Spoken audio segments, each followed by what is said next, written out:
Good morning, everyone. I'm Charles Allen, the Ward 6 council member and chair of the council's Committee on Transportation and the Environment. Today is Thursday, February 12th, 2026. We're meeting in room 123 of the historic John A. Wilson building via Zoom and the virtual platform. The time is now 9:45 a.m. and I'm calling to order this performance oversight hearing of the committee. During today's performance oversight hearing, the committee will hear from public and government witnesses regarding the Department of Motor Vehicles. The mission of the Department of Motor Vehicles, or the DMV, is to promote the safe operation of motor vehicles and public safety while providing outstanding customer service. Every day, the DMV serves an average of 3,200 district residents and non-residents, more than almost any district government agency. This performance oversight hearing will examine how the DMV is meeting and hopefully exceeding the needs and expectations of district residents and other regional drivers. With that, some comments on the format of today's hearing. Public witnesses testifying on their own behalf will have 3 minutes to testify. ANC commissioners and those testifying on behalf of organizations will have 5 minutes. If there are multiple witnesses testifying on behalf of the same organization, the first witness will have for the full 5 minutes testify, and any other witnesses will each have 3 minutes. We're going to be using a timer to help keep us all on schedule. For witnesses testifying in person, please take a seat at the table when your name is called. For witnesses that are testifying virtually, you'll receive a prompt via Zoom to accept a promotion to be a panelist. After finishing your testimony, please remain seated or in the Zoom after you've finished so that we can ask questions for you afterwards. And for anyone who's interested in submitting testimony for the record, the committee will accept written testimony through the council's hearing management system at lims.dccouncil.gov/hearings. The record will close on February 26th, 2026 for this hearing. So with that, let me go ahead and call our public witnesses. This is going to be a combination of folks who are online as well as here in person.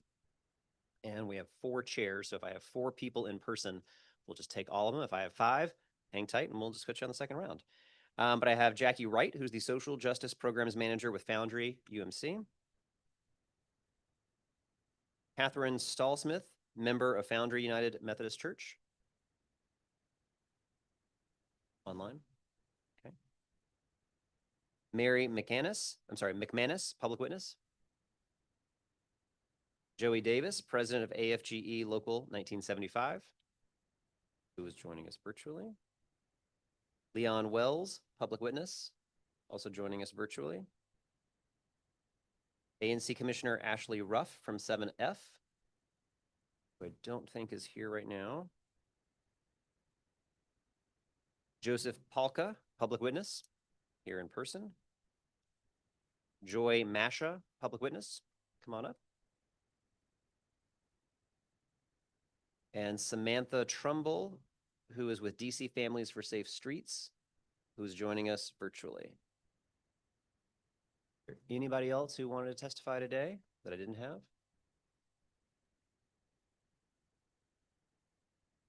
Okay.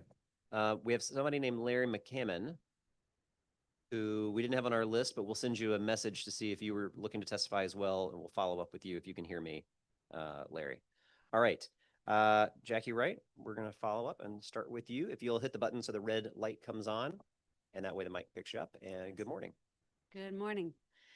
Good morning, Councilmember Allen and members of the committee. Thank you for holding this hearing and allowing me to testify today. My name is Jackie Wright. I am the Social Justice Programs Manager at Foundry United Methodist Church.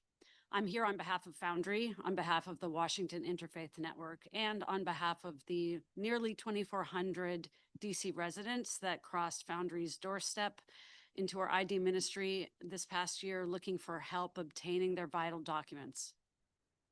I'm testifying today because I care deeply about the welfare of those on the margins, those who are most likely to lack proper ID, and those who are the very people who need the ID the most. As everyone in this room is aware, you cannot get housing, you cannot get employment, you cannot enroll in school or enroll your kids in school, open a bank account, or access other vital services without an ID. And unfortunately, our current system works great for many, but it's the hardest for those who need the ID the most. I repeat, we make it hardest on those who need ID the most. One of the biggest obstacles that we've seen at Foundry recently in the past year is around providing proof of residency. as you may know, in the last year, DHS has dramatically reduced the number of agencies who are authorized to provide that form. And while this is not directly a DMV issue, the DMV could train staff to help folks know where to go to get the forms. We get reports all the time that the tellers don't know anything about it. And, simple things like putting a list on the website could be helpful. For those who are not on the streets but don't have a permanent address and are couch surfing with a friend or family member, the process is extremely arduous. The certifier form is also extremely difficult to use. And again, we're just making it hardest on people who need the ID the most. We're very concerned about what we're hearing from the administration about clearing the streets come June. So this problem is going to come to a head, and the crucial step, one of the most crucial steps of getting people housed and off the streets is getting them an ID. So we don't want to be seen as having a homelessness problem, but we are not helping people get off the streets. Again, we've made the process hardest for those who need the help the most. So we're asking you all to consider a few things. Consider expanding the list of secondary documents people can use to prove residency. We used to be able to have people bring in bank statements. That's no longer acceptable. It's only official government mail that can be used. It's heartbreaking that residents who were born and have lived here their whole lives can't prove that they're residents. We want to consider educating the staff so they know how to direct people to find this social service proof of residency form. Maybe consider adding it to the DMV website.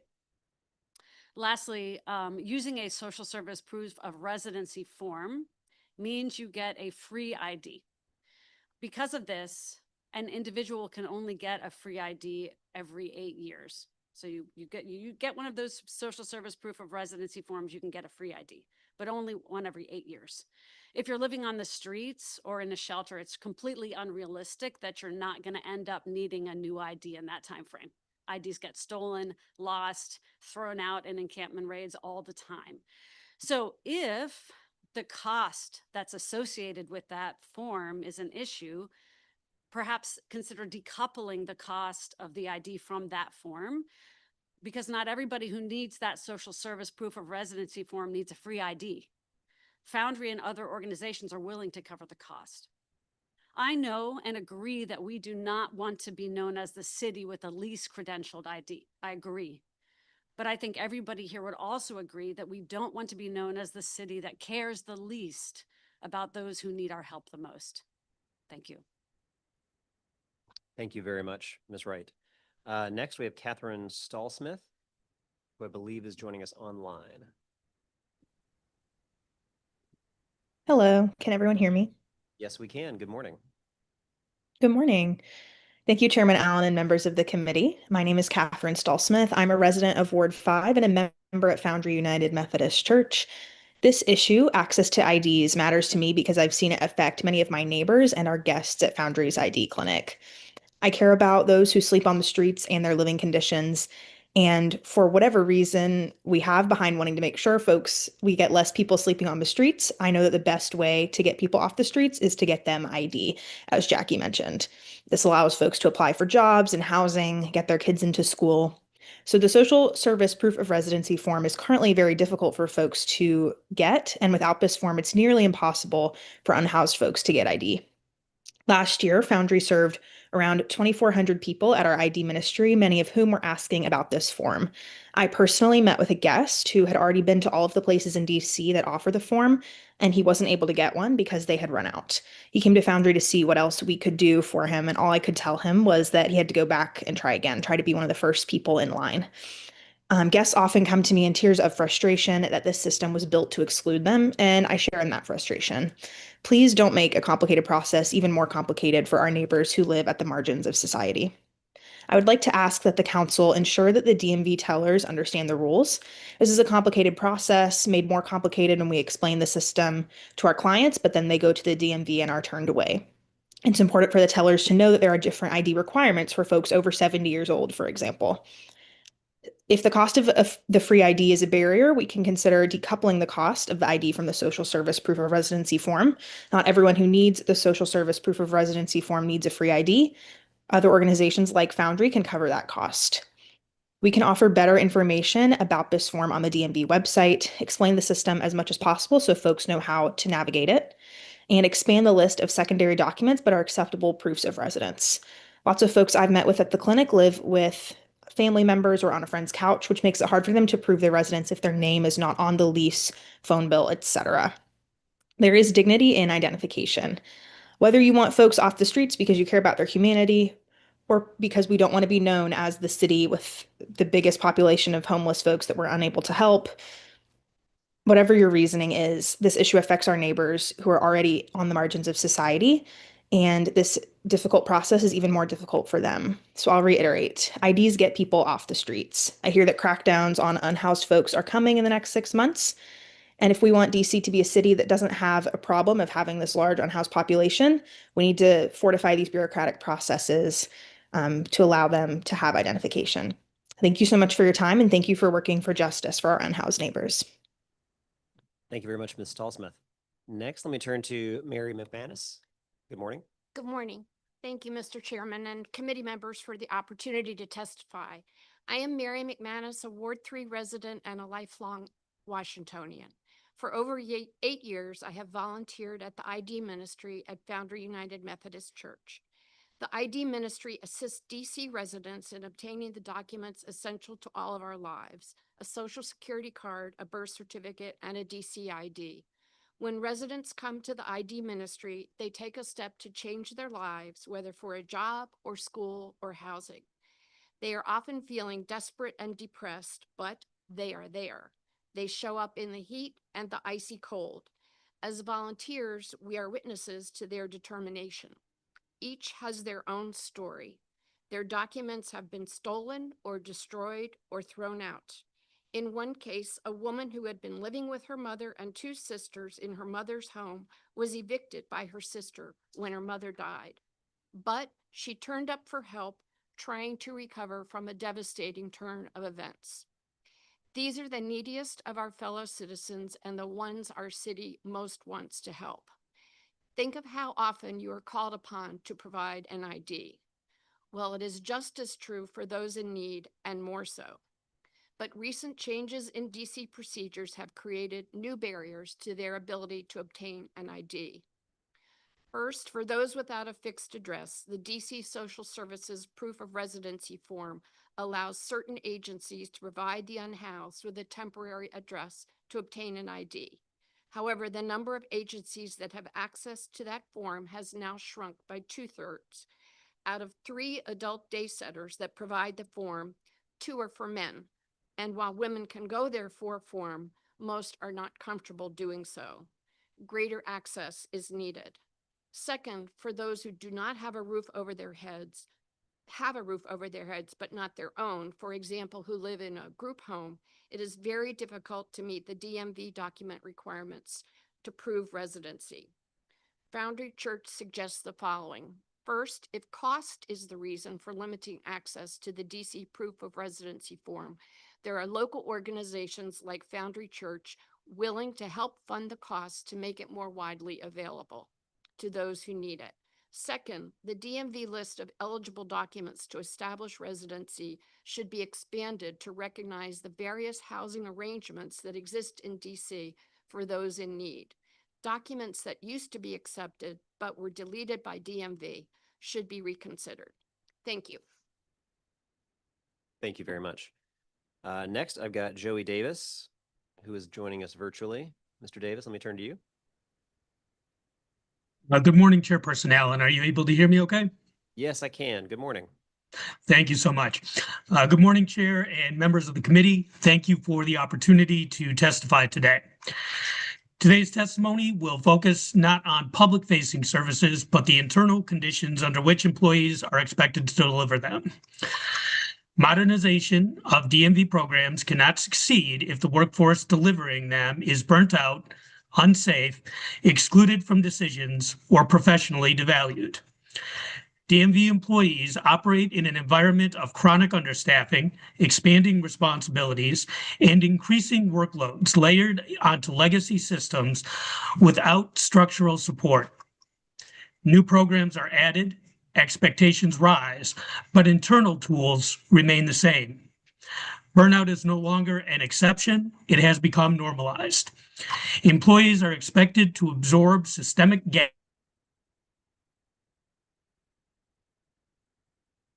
through personal endurance. Rather than time, operational changes are frequently communicated late or inconsistently, leaving frontline employees to defend decisions that they didn't make and were not adequately trained on. Compounding this, employees observe supervisors selectively bending established rules to quickly resolve situations in order to avoid escalation. That dynamic creates a serious problem. It undermines consistent application of the law.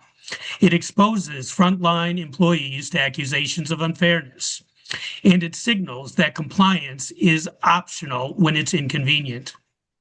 When employees are required to enforce rules strictly while watching those same rules be waived by management, trust and professionalism erode. The impact becomes even clearer in how safety concerns are handled.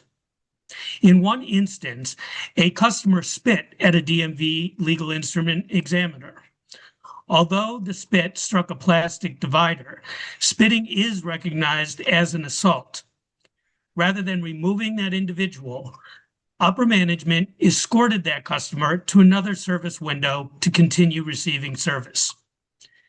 That response sends a clear message that abusive behavior will be tolerated, employee safety is secondary, and misconduct will be accommodated rather than confronted. Employees cannot reasonably feel protected or safe in that environment. These concerns are not merely internal perceptions. In another incident, a customer later emailed the agency expressing concern about how management treated employees during a service interaction. The public itself sees these dynamics and is disturbed enough to speak up. The same top-down culture appears in operational decisions.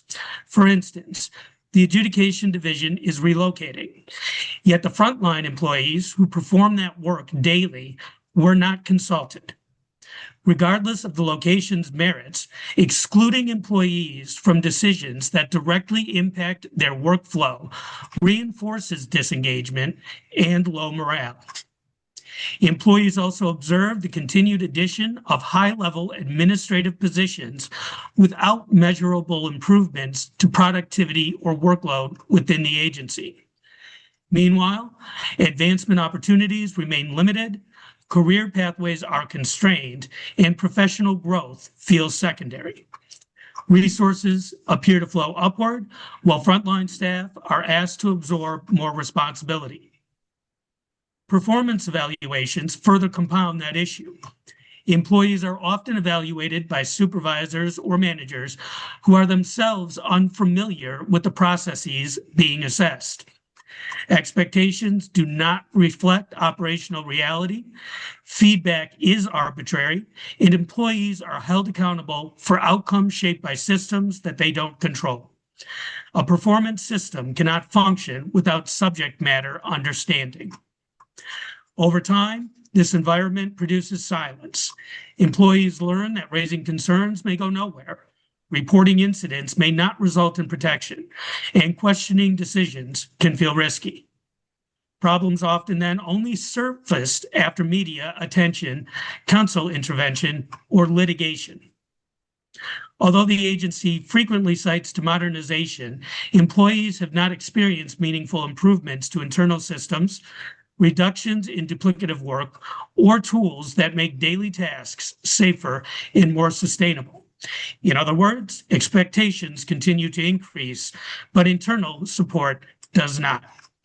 The union requested formal climate and culture studies from the agency as a proactive way to address these issues. The agency declined that. We requested it from council, and no follow-up occurred. Oversight needs to be not merely reactive, but acting when warning signs are raised. DMV employees and the union care deeply about public service. We need protection, inclusion, fair evaluation, growth opportunities, consistent rule enforcement, accountable leadership, and meaningful oversight. Thank you for your time today, and I welcome any questions regarding this testimony. Thank you very much, Mr. Davis. Next, let me turn to Leon Wells, public witness, who I think is joining us virtually.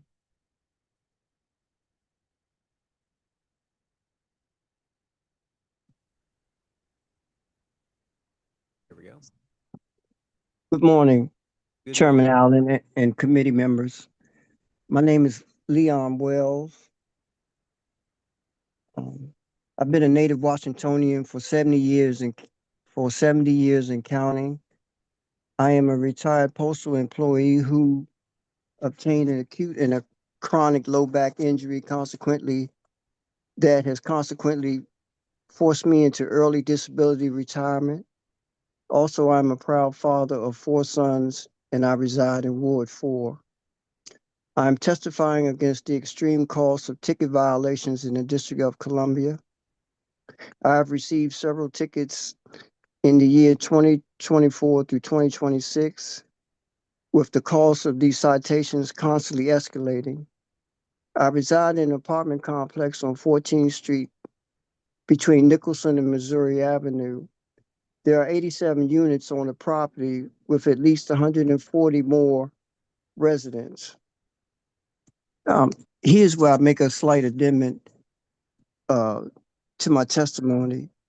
A few years ago, Metro extended their bus pods, which has eliminated 6 to 8 parking spaces between Nicholson Nicholson and Missouri on 14th Street Northwest. Consequently, I have received very costly tickets of $100 to $200 trying to unload my groceries and laundry in front of my building where I reside.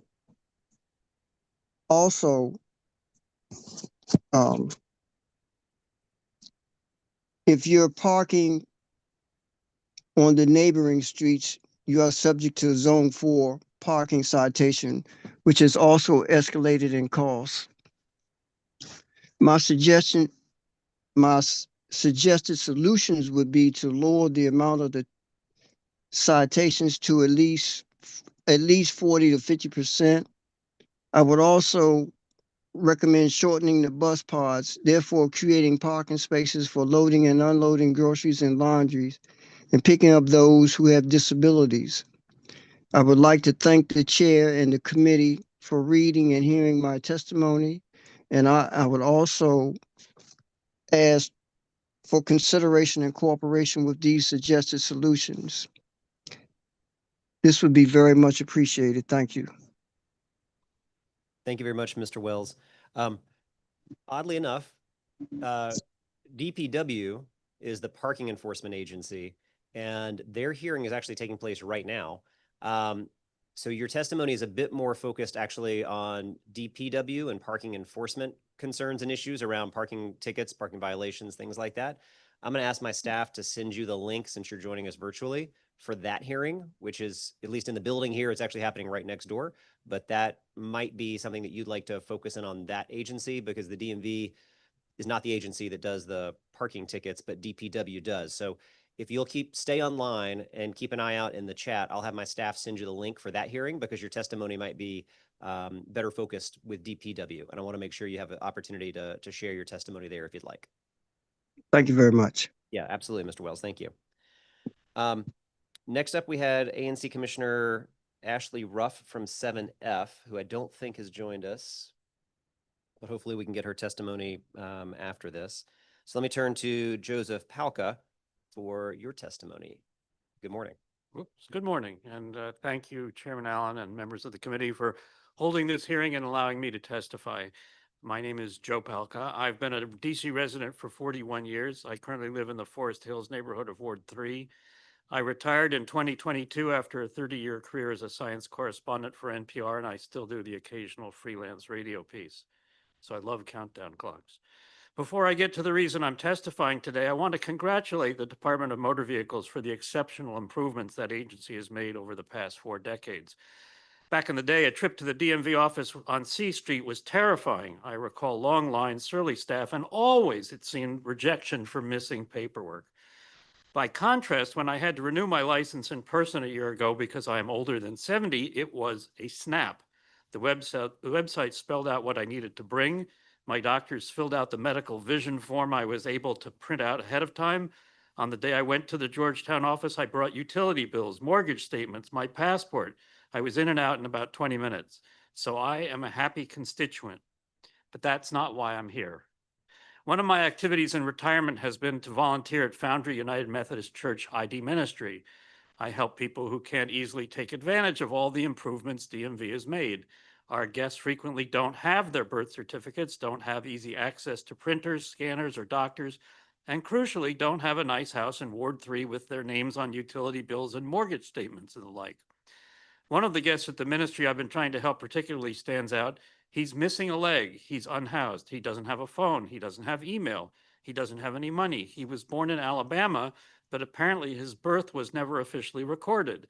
So we are in the process of gathering documents like marriage certificates, his children's birth certificates, his school immunization records, and his Social Security Administration records, all to convince Alabama that he should have a birth certificate. If we are able to do that, we still have to convince DMV that he's a DC resident. He's unhoused, so he'll need a social services proof of residency form. Those have become hard to come by. That's not DMV's fault, but the agency could at least tell people where to get the forms. They could also make it clearer whether a social security card is needed. Apparently not. No one asked for mine to see mine when I went. They could make sure that tellers at the DMV service centers understand that if you're older than 70, you don't need a birth certificate if you have other acceptable forms of ID. They could expand the list of acceptable secondary IDs. They could accept pictures of ID material in place of the actual documents. Our guests frequently have difficulty keeping track of paperwork, but they often have mobile phones where they keep pictures of important documents. I realize there are risks to making it easier for people to obtain an official DC ID. Yes, there are people who will abuse the system, apply for benefits they may not deserve. But so many people we help at the Foundry ID Ministry are just trying to get their lives together. Getting proper identification is a crucial step in doing that, and it's critically important not to put unnecessary barriers in their way. Thank you. Thank you very much. I appreciate that. Next, let me turn to Joy Masha. Good morning. Good morning. Can you hear me? Yes, we can. Okay. Thank you. I don't have a printer, but I do have my phone. Millennial. All right. So good morning, Chairperson Allen and members of the committee. My name is Joy Masha, and I'm a proud resident of Ward 1 and a member of Metropolitan African Methodist Episcopal Church in Ward 2, where I have grown increasingly active in addressing the needs of our community. I come before you today to speak about a critical barrier that affects some of the most vulnerable neighbors and increasingly ordinary DC residents like myself, access to a DC identification card. As I began supporting our house's brothers and sisters, people who are ready, willing, and deserving of help available to them, I quickly learned that small hurdles become mountains when you need proof of residency and supporting documents you simply do not have. DC has provided an alternative, the Social Service Proof of Residency form. However, access to this form quickly becomes its own obstacle when approved providers are difficult to locate and reach. What I did not expect was to find myself in a similar situation. I have lived in the district for 6 years now and call DC home. Yet I too have felt the frustration of navigating DC systems with limited access and no clear resolution. My sister recently moved in with me for financial support. She could not prove her DC residency because my lease and my utilities are in my name alone. Adding her name to either document risk changing my lease terms, which I cannot do, or causing service disruptions, risk I cannot afford to take. This experience forced me to ask a question I never thought I had to ask. Am I a DC resident? What makes a DC resident? This issue does not impact just one group. It becomes progressively more difficult it becomes more increasingly difficult the further a person is from a lease or a deed. It excludes the unique family circumstances that many DC households find themselves in. Adult children living with parents, siblings supporting siblings, extended family sharing a home. The current system creates an invisible barrier that punishes people not for lack of connection to this city, but for a lack of a specific document. If you work in this city, worship in this city, pay taxes in this city, shop local, and volunteer in our community, you are a DC resident and you deserve to be able to prove it. We need more and broader ways to demonstrate residency. I urge this committee to take action now to reform our residency verification requirements, to make them more inclusive, more flexible, and reflective of the real lives DC families actually live. This is a solvable problem, and we stand ready to support you in solving it. And I'll end with, I think I started really questioning myself a lot, like, why don't I have this and why don't I have that? And am I really here? And what am I really doing? And how do I help my sister? And what are we gonna do? A lot of that came up for me. And it takes a toll on you because you're really just like, oh shit, should I go back to California? But I think that there is an opportunity. I think we can make it work. And I'm committed to DC and I would like to stay here and I would like for my sister to be recognized because ultimately we want to buy a home and we want to be able to utilize the resources that DC offers. But my credit, like we have to do our credit together. But again, I don't have her residency yet. So I'll end with that. Thank you for extra. No, absolutely. I appreciate it. Let me turn next to Samantha Trumbull, and then we have Larry McCammon from AFGE who's going to testify after that, also virtually. Well, I should say Ms. Trumbull, before you begin, Larry McCammon, if you can hear me, we need you to accept the panelist request that we're sending to you, and then we'll be able to have you testify. But let's go turn next to Samantha Trumbull. Good morning, Mr. Chairman, and forgive me, I have a sick kid at home next to me, so there may be some distractions. No problem My at name all. is Samantha Trumbull, and I'm testifying on behalf of the DC chapter of Families for Safe Streets. Families for Safe Streets is comprised of people who have lost loved ones, been injured, or care for someone who is injured in traffic violence. Every crash destroys families, tears at the fabric of communities.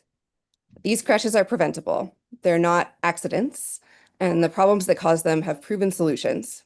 No death or life-altering injury in a traffic crash is acceptable. And I know this firsthand. My crash, caused by a presumably drunk driver who was on the way home from a football game, broke my leg in 2 places, fractured and displaced my pelvis, broke my thumb, knocked out 3 teeth, and left me permanently physically disabled. If you've ever been in a crash, you know the back and forth with your insurer over what's covered, what deductibles apply, and what they will and will not pay.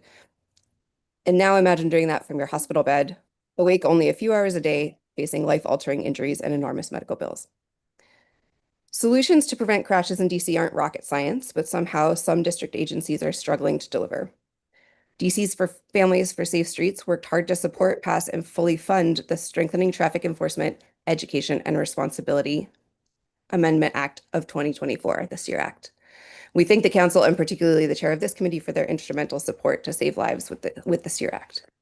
And today I'm here to ask why the council has chosen to delay implementation of the most impactful provisions of the SEER Act until 2027 and to withhold funding for its implementation. Per the DMV's own pre-hearing responses, they were poised to issue requirements to participate. Okay, sweetheart, you can sit here. Hi.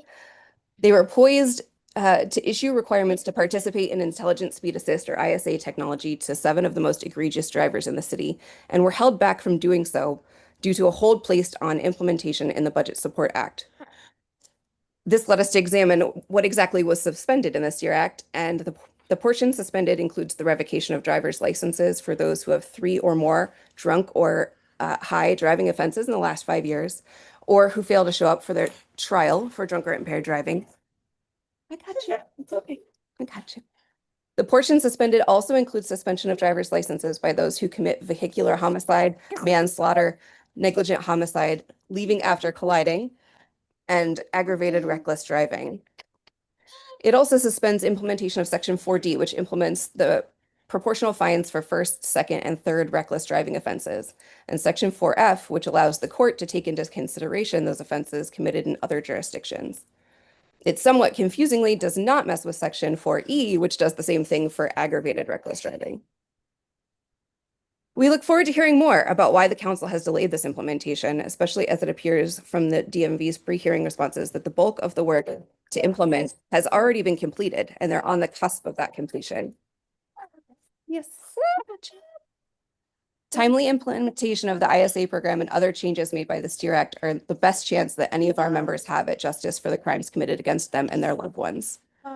ISA technology can prevent vehicles from exceeding speed limits, intervening before crashes happen, and protecting drivers, pedestrians, and cyclists alike. The district's law to implement this program is a vital step toward allowing drivers to stay licensed and maintain their daily routines while ensuring compliance with speed limits. It protects everyone on the road without burdening responsible drivers, making it a balanced, common sense safeguard. In my own crash, where the driver was exceeding the speed limit by 20 miles per hour, ISA would have reduced the likelihood of my death from 50% to 10%. As one of the few members of DC Families for Safe Streets who actually had criminal charges leveled against the person who hit me, you can imagine my dismay that the highest penalty the judge could impose was a mere $1,100 fine that went to the city, not to me, and a year of supervised probation. We all hope for justice through the justice system. And for those of us who have lost someone or lost a part of ourselves, the only justice is to ensure that this doesn't happen again. The STEER Act allowed some of that justice to take place, and I'm thrilled to hear that the Department of Motor Vehicles is ready to implement ISA technology, and really look forward to your explanation as to why they cannot do so. Thank you. Thank you very much, Ms. Trumbull. And then last, let me turn to Larry McCammon from AFGE, then I'll turn to our panelists for some questions. Good morning, Mr. Chair and members of the committee. My name is Larry McCammon. Thank you for having me today. I am here as a steward for the American Federation of Government Employees, Local 1975. I am also a hearing examiner with the Department of Motor Vehicles Adjudication Services Division, and I am a resident of Ward 7. I'm speaking to you today regarding the ongoing workplace operations and workplace climate issues within the DMV's Adjudication Services Division. Adjudication Services has recently posted an opening for hearing examiner. As much as it would help our division to have another hearing examiner, I will not encourage any attorneys to apply. I would not want them to experience the imbalanced and occasionally toxic work environment that I and 29 other hearing examiners deal with on a daily basis. To begin, let's talk about the workload that is upon hearing examiners. In addition to the monthly tour of duty assignments holding multiple variations of in-person and virtual hearings, every hearing examiner is also required to complete 650 online adjudications submitted by respondents. One of those key factors evaluated in our employee performance review is how many tickets we adjudicate per hour from our online queue, those 650 tickets. The competency factor is significant in determining our final review scores, but is based on an extremely faulted calculus. Management requires us to complete at least 14 tickets per hour with an objective of 24. Think about that. At the very least, they want us to review the notice of infraction, all evidence and statements from the government and respondent, apply applicable laws, arrive at a decision, and then write the hearing record all within 4 minutes, let alone 24 tickets per hour, which would be just over 2 minutes per ticket. Here's an example of how nonsensical the tickets per hour competency is. Hearing examiner A completed 690 tickets during 1 month, receiving a calculated score of 9 tickets per hour, while hearing examiner B, performing the same monthly tour of duty, completed 658 tickets, but instead received a calculated score of 19 tickets per hour. How is this possible? If a hearing examiner were to work 20 days in a month at a solid and consistent 6 hours per day on their ticket queue, setting aside lunch breaks and other work interactions, and they worked at a steady rate of 9 tickets per hour, that would result in 1,080 tickets completed in 1 month, not the actual 690 calculated, let alone at 19 tickets per hour, which would be 2,280, not the 658 previously cited. The math is not mathing. Additionally, the 650 tickets required per month is not adjusted for employees who miss work due to illness, for bereavement, or the taking of annual leave. When management has been made aware of this, it falls on deaf ears with no explanation as to the per hour count, not resulting in the actual number of tickets completed or why this factor continues to be used in grading our performance. This policy creates undue stress on hearing examiners to complete their queue on very tight timeline constraints, and it can affect the actual quality of the decisions written, often resulting in an excess of reconsiderations and appeals filed and reversed.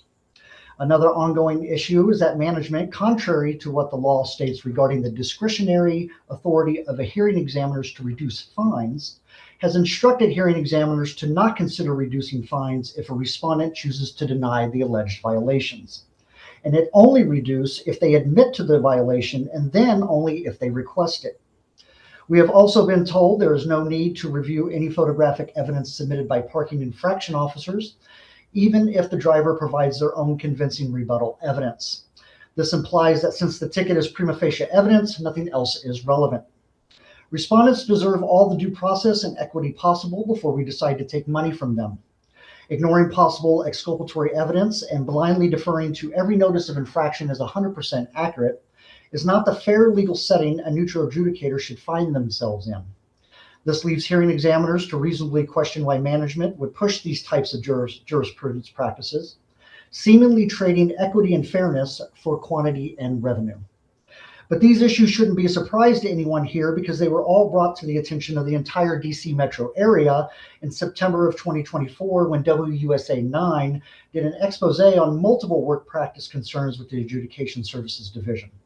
Management also ignored this, never providing any of the adjudication service employees with a response to the allegations presented on the evening news, of which we can all attest to as being accurate. Another key issue is the actual equipment and resources hearing examiners are forced to work with within the Adjudication Services Division. The software and tools are required to use in order to perform our jobs are significantly aged and consistently failing. The main software program we use to adjudicate tickets, called ETIMS, only continues to exist due to constant workarounds and system reboots, which only temporarily resolves technical problems and never provides permanent solutions. And just the last few months, between October 2025 and January of this year, ETIM's system was down 12 times.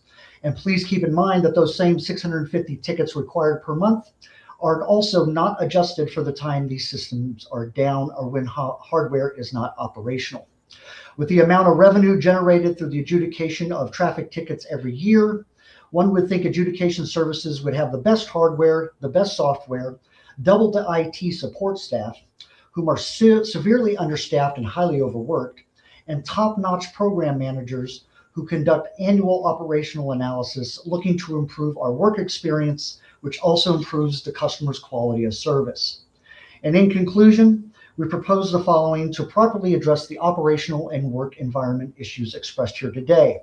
The first step would be to mandate an independent assessment of the annual performance review, its competency factors, and the division's standard operating procedures to ensure career and impacting reviews best reflect the actual work performed by hearing examiners and the actual expectations of the work product we produce. We cannot be asked to write both high quality and thorough legal decisions that provide the best customer service to respondents and at the same time be consistently instructed to ignore basic tenets of law while moving through tickets at a rate of at least 14 per hour. And secondly, I propose a thorough program management operational analysis of all hardware and software currently in use by hearing examiners and the hearing support staff required to carry out their daily task. And if possible, utilize some of the robust revenue generated by the adjudication of traffic tickets to improve the tools utilized so employees can better perform their duties and better provide the customer service expected of us by Director Robinson. We also believe that it would be highly beneficial for a professional work climate facilitator to perform a climate survey within both the adjudication services and hearing support staff offices.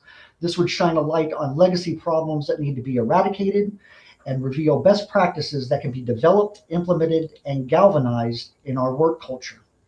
This concludes my testimony before this committee, the Local 1975, and I thank you very much for your time and attention to these matters. Please have a good day. Thank you very much, Mr. McCammon. I want to thank all of our witnesses for their testimony today. I'm going to start, Ms. Trumbull, with you, because I know if you've got a kid that's under the weather right now, you may have to step away in just a moment. So I'm going to jump in real fast. I did want to help clarify for you the current state of funding for the STEER Act, something I'm very proud of getting through this council. And I, just like you, believe it will make, and already is, making a deep impact on improving safety on our roads. So the council funded the ISA program within the STEER Act in the FY25 budget. And the DMV is actually about to release the rulemaking, which will help implement that program in short order. And when Mr. Robinson comes up, we'll be able to talk more about that. There was a technical issue that got flagged through the Office of the Attorney General that was related to the applicability clause of the program during the FY26 budget. We actually, at the council, resolved that applicability and technical issue through emergency legislation that we just recently passed. I'll confirm with the director that the emergency action now allows the ISA program to move forward. So there may have been about a 2-month delay on that program, but we do expect to see it get moving soon. And I'll make sure that I give the director a chance to kind of talk and outline what their agency's next steps are. And on the issue of funding for the impaired driving enforcement modernizations, we actually funded that during the FY26 budget with funding to become available to the agency in FY27. So apologies for kind of jumping around from the different fiscal years, but we essentially were unable to identify enough revenue and funds in the FY26 budget. So that's the fiscal year that DC is in right now. But as part of our 4-year fiscal budget that we approve, we identified the funds in FY27, what we call an out year, and FY27. So that the council has approved and allocated that funding for the DMV for that future fiscal year, which is the next fiscal year. We're about to begin the budget process where the mayor submits her budget proposal for FY27 to us, hopefully in early April. We'll deliberate that, but the funding should be there because the council has approved it. If it's not there, I'll work to make sure it gets put back in. But I hope that answers those questions on timing. And if you're able to stay tuned, when Director Robinson comes up later, I'll make sure we walk through all of that and confirm the details I just outlined. I don't know if you had any additional questions on that or if that helps answer some of the questions you had. Ms. Trumbull. Thank you. I look forward to the director's testimony. Thank you. Okay, excellent. Thank you. Let me turn next to how our public panel began. So Ms. Wright, and we had numerous witnesses that helped testify on the same similar issue. Last year, we talked about this issue, and specifically around the secondary sources. And I'll ask the director when he comes up what, if any, steps were taken, because my recollection from our hearing a year ago was the DMV would go back and look at those secondary sources or requirements, because many of them are a very high burden for someone who is unhoused and maybe has every possession they have in a bag. And so those are difficult documents to obtain. I don't need to convince you all, you've talked about the hard work that you have in that. So I'm unclear as to what changed, if at all, from last year, but I remember a commitment from last year to go back and look at that. The second piece has to do with the form distributed by our social service providers. And I heard you kind of outline the challenge of putting hands on the physical documents, which I don't understand why that would be so hard to have that. We've got printers, we paid for them. So we definitely have got to have these pieces of paper. Why, would it not make sense just to, why do you need to go hunt them down? Like, shouldn't the DHS or others partner with this clinic and be able to just hand you a stack of them and so you've got them on demand?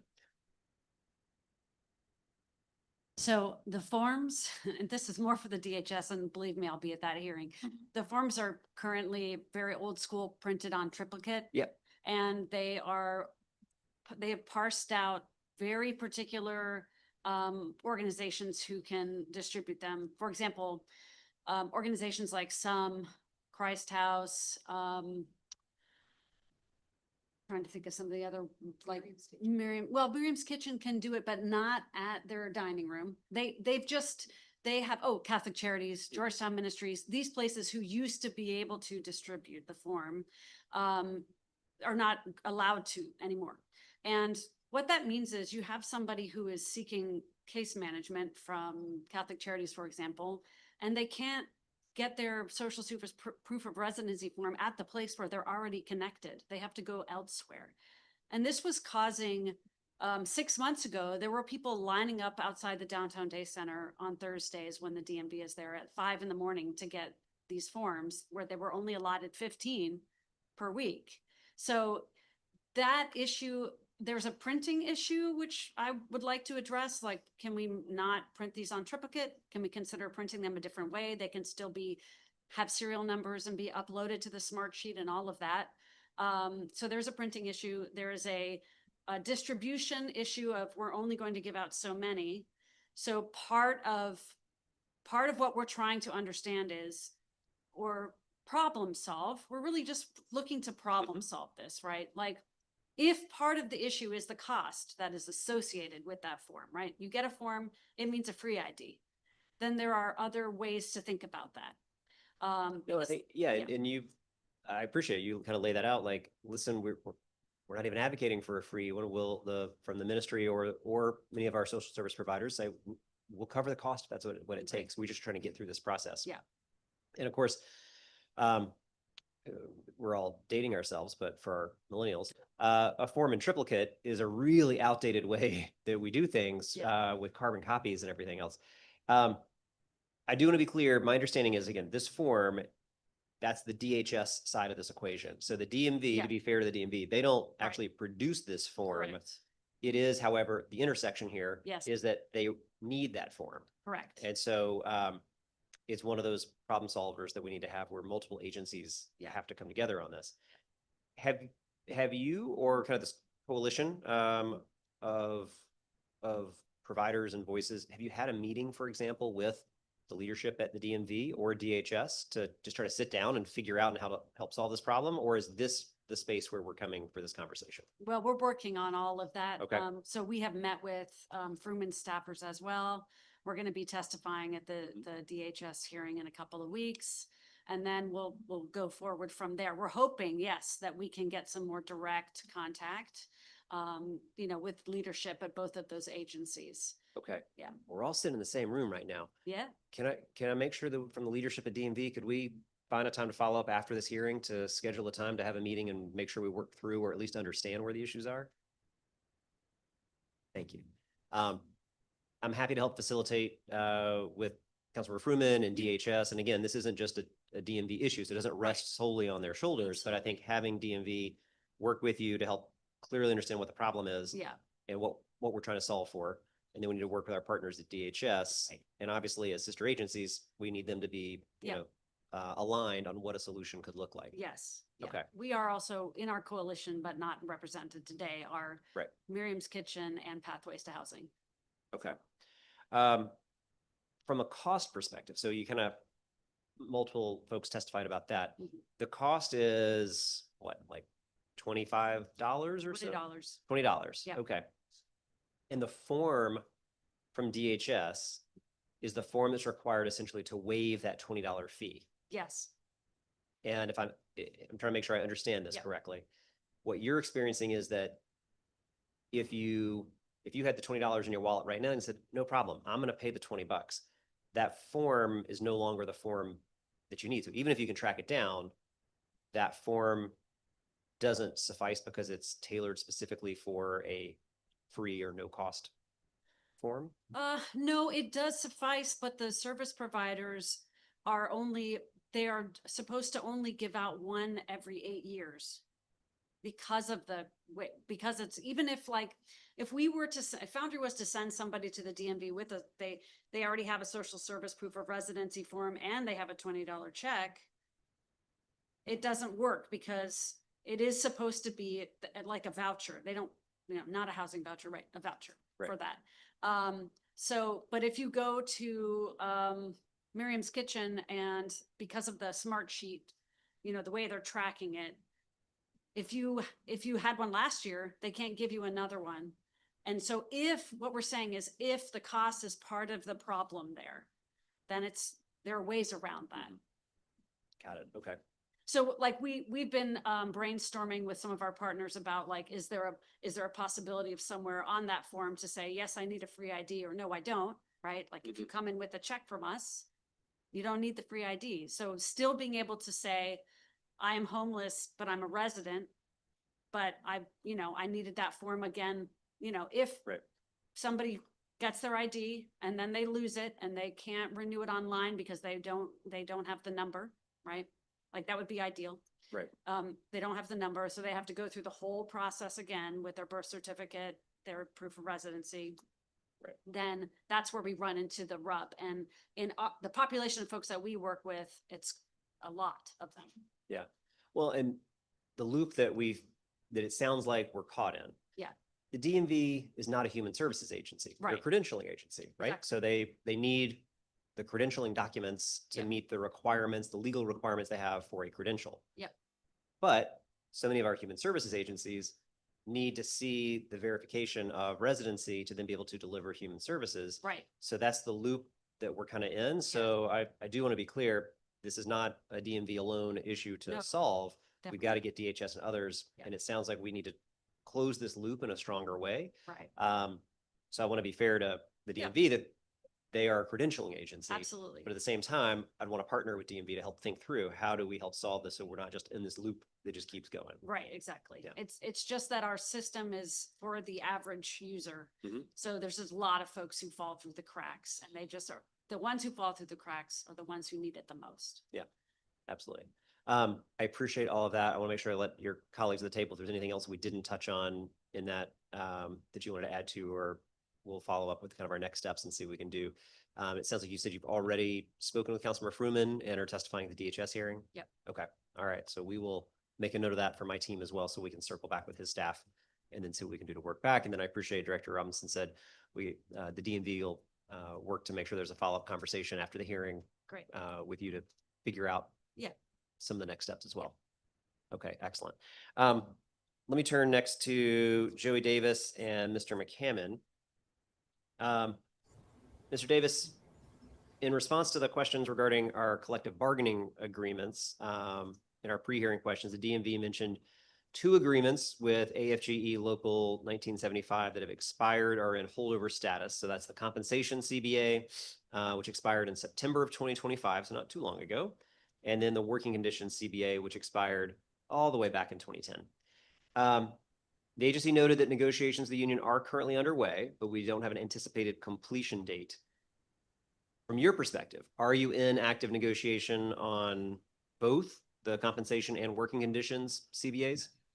Not the working conditions, Chairman Allen, but we are fully engaged in the Comp 1 and 2 negotiations that are ongoing at this time. Got it. And for the Comp 1 and 2, do you feel like there is an anticipated completion date or goal?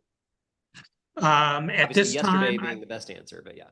at this time, I can't tell you. I would assume we would be in a better position by mid-March, but right now we're waiting for the city to respond with appropriate dates for the sessions to actually begin. Got it. Okay. One of the things you also talked about was, again, these are my words, this is the way I heard it, was feeling like a bit of friction between management and labor around big decisions. You mentioned kind of like the move for adjudication services. So on one hand, there will be some elements of decision-making that management is supposed to be making, and I would expect them to be able to make. But of course, engagement's always better, and it helps with labor and management to be in conversation. What would better engagement around a decision like moving adjudication services? What would that look like to you? Can you help outline what you think would have been a better process, or something that would have felt the workforce could feel respected and engaged in a major decision like that? Well, we have every Wednesday morning from 8 to 9 is a staff meeting at every location that includes adjudication services. And so at the very least, that type of engagement, instead of making an announcement, this is what's going to happen, That type of meeting format could have been used to engage all of the hearing examiners, all of the support staff, and to really find out what the shortfalls are with our current location, how those can be addressed and improved, and really just to get feedback from the actual employees who are processing the individuals who come in for hearings and actually conducting those hearings. The simple fact of being able to engage with those employees to find out what their perspective is shows a definite investment in the workforce, the way that it happens now. And we totally understand there are decisions beyond our control, beyond our purview. But instead of simply making an announcement, hey, this is what's going to happen, we've already determined it, we've already determined the layout, we've already determined how things will work. I just don't see how you can do that in a way that supports the public or employees if you haven't meaningfully engaged with the individuals who are providing those services every day. So before when that type of decision is on the table, I think that it would be extremely helpful, productive, and potentially cost-saving if the agency were to actually engage frontline employees to at least get their perspective on what a new space could look like, what a modernization effort could look like, even going so far as to the Destiny program or the ETIMS program, having an actual one-on-one discussion with the individuals who use those systems every day can provide a lot more insight than many managers or supervisors are able to provide. They may be in those locations, but they're not doing the work that those employees are doing.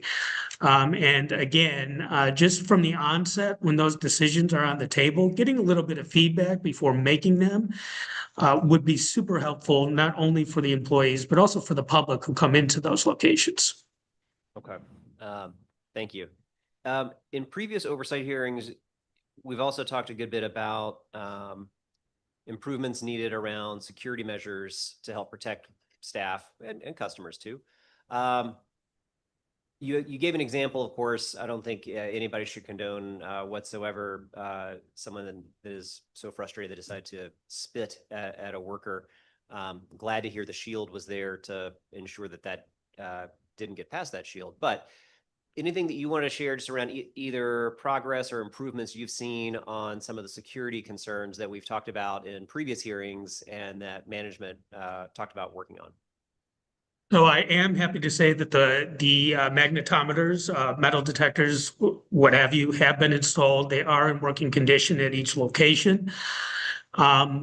That is definitely a step in the right direction. The new adjudication location will cut down on the need to enter a public unsecured area between the metal detector and the actual hearing room itself. Those are definite improvements.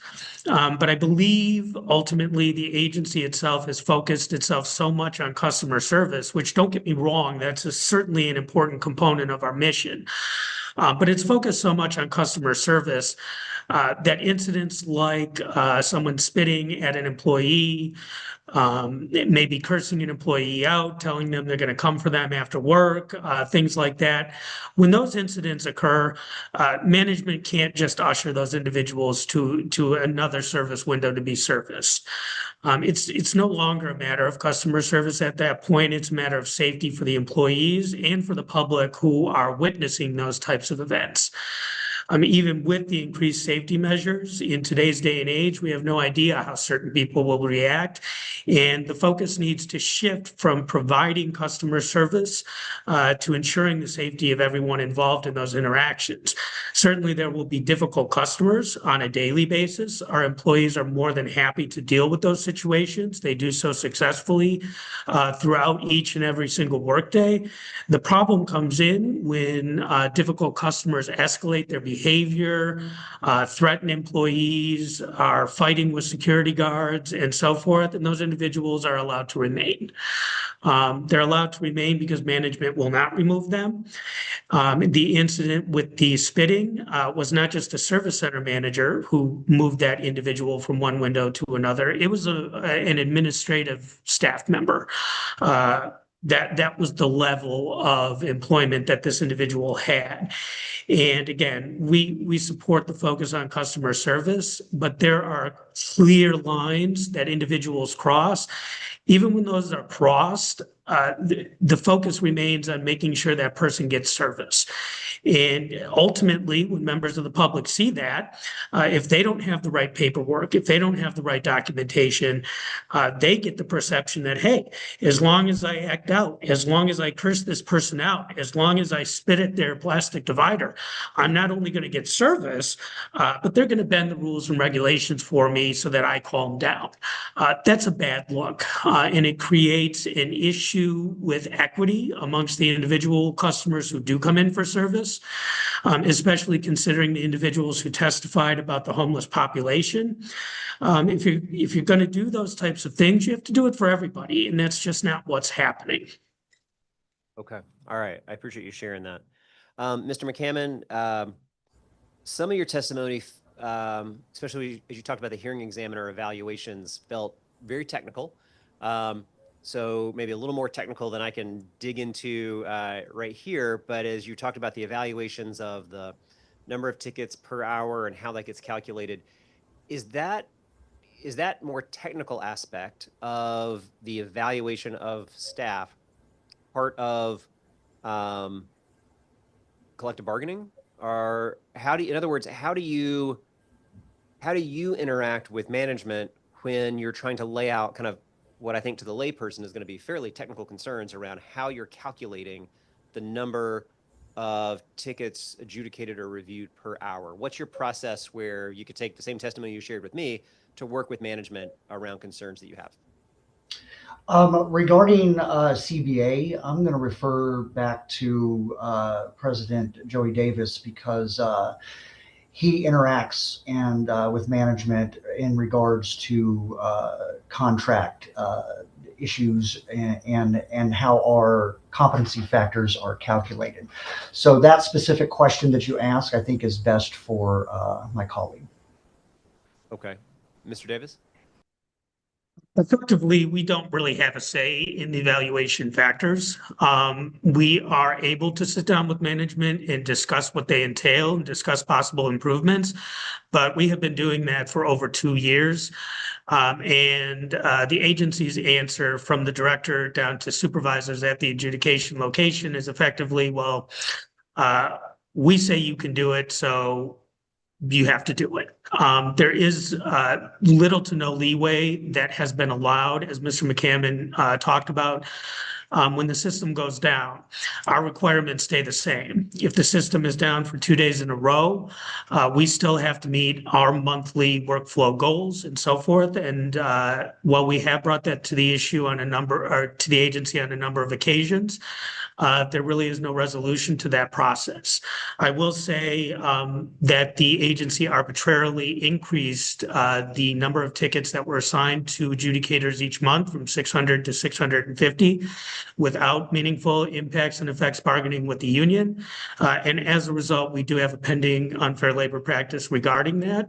That decision actually caused hearing examiners to have to work after hours, work through their lunch breaks, work on weekends and so forth. And even when that was brought to the attention of the administration, the answer is effectively, well, if that's what you're having to do, then you're not using your time correctly. And that's simply not true. Okay. And the last question I had, you had recommended if I understood correctly, Mr. McCammon, a climate survey for staff.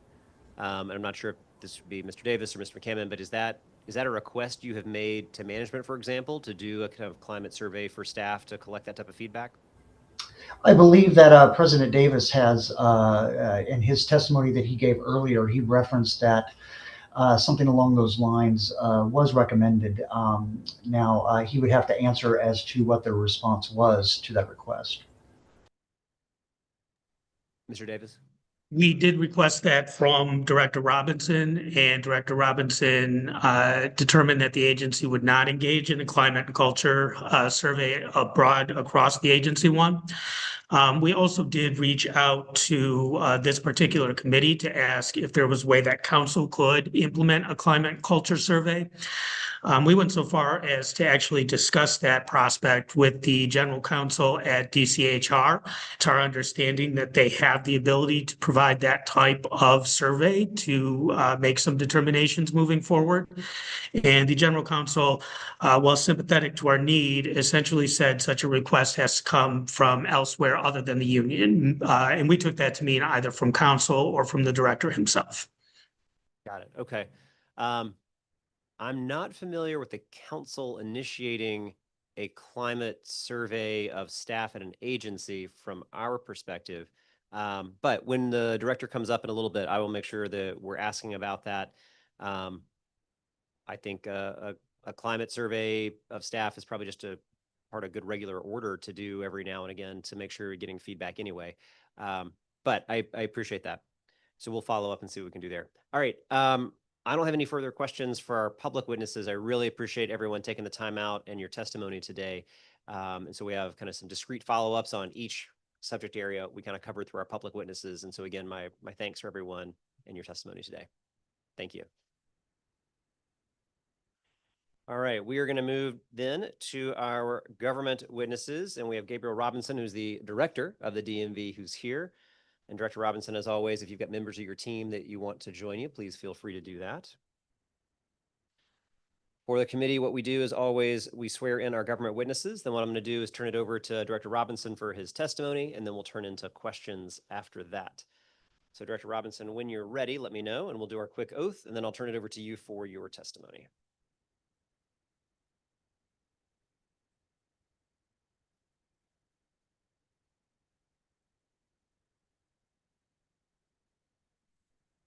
All right, sir, if you'll please raise your right hand. Do you swear or affirm under penalty of perjury the testimony you're about to give to the Committee on Transportation and the Environment is the truth, the whole truth, and nothing but the truth? Thank you very much. Good to see you this morning, Director Robinson. And whenever you're ready. Good morning, Chairman Allen, committee members, council members, and staff of the committee. I am Gabriel Robinson, Director of the District of Columbia, Department of Motor Vehicles, and I'm pleased to testify before you today. On behalf of Mayor Muriel Bowser, I would like to thank our customers, Chairman Allen, this committee, and the DC Council for your support of DC DMV.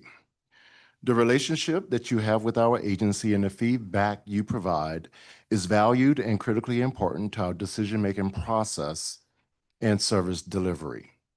I would like to also extend a special thank you to my colleagues at DC DMV for their hard work, dedication, and the commitment to serving our customers and saving lives every single day.